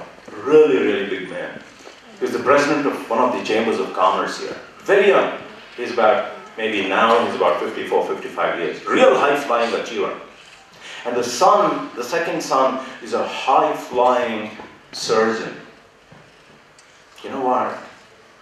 The night before he died, I had to go to his house. He was 90 years old. The mother was 80 plus. I picked that man up, put him in a stretcher, took him to a hospital, and put him in the hospital that he died in the morning. Both the sons, their spouses, their children were not there. We've forgotten our parents. And we will never be able to handle a midlife, mid-career crisis, friends. You would not be able to do that if you don't have the blessings, the support. Maa ki dua. It's kind of written in all auto rickshaws in Bangalore. And we don't forget about it. Relationships with employers and employees, with juniors. We just talked about politics. If you don't keep a good relationship with wife, with children, you know, we all learn about the lion and the mouse story, you know, ek din mujhe kaam aaunga aapke liye. So that junior will be very helpful for you one day, sir. Don't ignore him. Don't play politics on him. Build solid relationship with your juniors and with your seniors both. With wife. These days, wife is all about money, you know. She's going in one direction, you're going in one direction. Build, invest, put your money, put your time with children, with neighbors, with relatives, with the downtrodden and with the earth, and with animals. We have no relationships whatsoever. It's sad. We don't kind of value Mother Earth. I'm not talking of Vande Mataram here, by the way. And we need to strike the right balance, giving to the mother, the mother's due, to God, God's due, and to the wife, wife's due, and to the employer, the due of the employer. A very important question that keeps coming up. How do you manage troubles, mishaps, losses, friends? Please take it for granted. Principle number one, troubles are unavoidable. There's nobody in the world who hasn't had troubles in life. Number two, it's a reminder to tell you who is boss. It's a reminder to tell you who is boss. You can do all your planning in your life, but you know, one day, it'll show you who you are. Helplessness comes to you, and you will beg. I remember a real estate man who had made quite a ton of money, who would eat very carefully, who would get annual health checkups, and who was only 55 kilos, tall, handsome man, who would, you know, do his regular exercise. One day he went for his annual health checkup, went to the lab and said, "Ella madbidu, do all the tests." You know, very arrogant, with a lot of money. "You can do all the tests," he told the lab tech. And the lab tech, in the evening when the man returned, said, "Sir, ನೀವು ಸ್ವಲ್ಪ ಡಾಕ್ಟರ್ಗೆ ನೋಡಬೇಕು. You need to see a doctor." He said, "Why?" He said, "Your white blood cell count is 2 lakhs, you have blood cancer." I saw the man 2 years later, the night he died. Friends, he was begging. He was begging. And you know what? 10 years later, his son created headlines in Bangalore, something like 5 crores in cash he had in a car. And they were so rich that he could prove where that 5 crores cash came from, and the police gave it back to him. So rich, but I saw that man begging in helplessness, and that night he died. So troubles are unavoidable. You can do all your dieting, all your checkups and all your smartness, but they're unavoidable. They're a reminder. And please remember, don't blame yourself. Life is designed to give you troubles. Life is designed to give you troubles, and therefore it's not your fault. Don't blame yourself. It's a test. You know why troubles come? Why do exams come? Why do you get exams? Only to make you better. Why does the pencil break? To make it 2. You know, exams come to take you to a higher level. Don't look at it as a challenge. Don't run away from it. Take it out and say, this is my opportunity. And that's what everybody has been talking about. They come to teach you a lesson. They make you stronger and to make you grow and better. In managing troubles, we need to introspect. We need to look where we went wrong. We need to seek forgiveness for our mistakes. And we need to correct the imbalances in life. We might have tilted towards our wives, towards the job, towards the parents, or whatever. Maybe to drink, maybe to smoke. We're doing something wrong in life. So introspect and get better. This is an opportunity to look and see where we have gone wrong. To seek from your kind Creator His mercy. Spread your hands, bow your head, humbly, in humility, and shed your arrogance. Half the people in the world have become extremely arrogant, and that is why the mid-career crisis is very important, that you shed your arrogance, learn humility, put your head down, bow in humility, and seek forgiveness and seek, God, help me out. And that's what you need to do. Work hard, but a lot of us get lazy. If not lazy physically, lazy intellectually, we stop asking questions. I went to a hospital yesterday to the ICU, and a resident who's been working there for 5 years in the ICU, you know, it's only about pneumonias and infections. I said, can you define a pneumonia? And the guy did not know it. I couldn't believe it. I said, do you have an ICU book? Yes, it is at home. You stop reading. You stop seeing. You stop understanding. You stop asking questions. Why? How? What? When? Imagination is dead. You deserve to be fired. You know?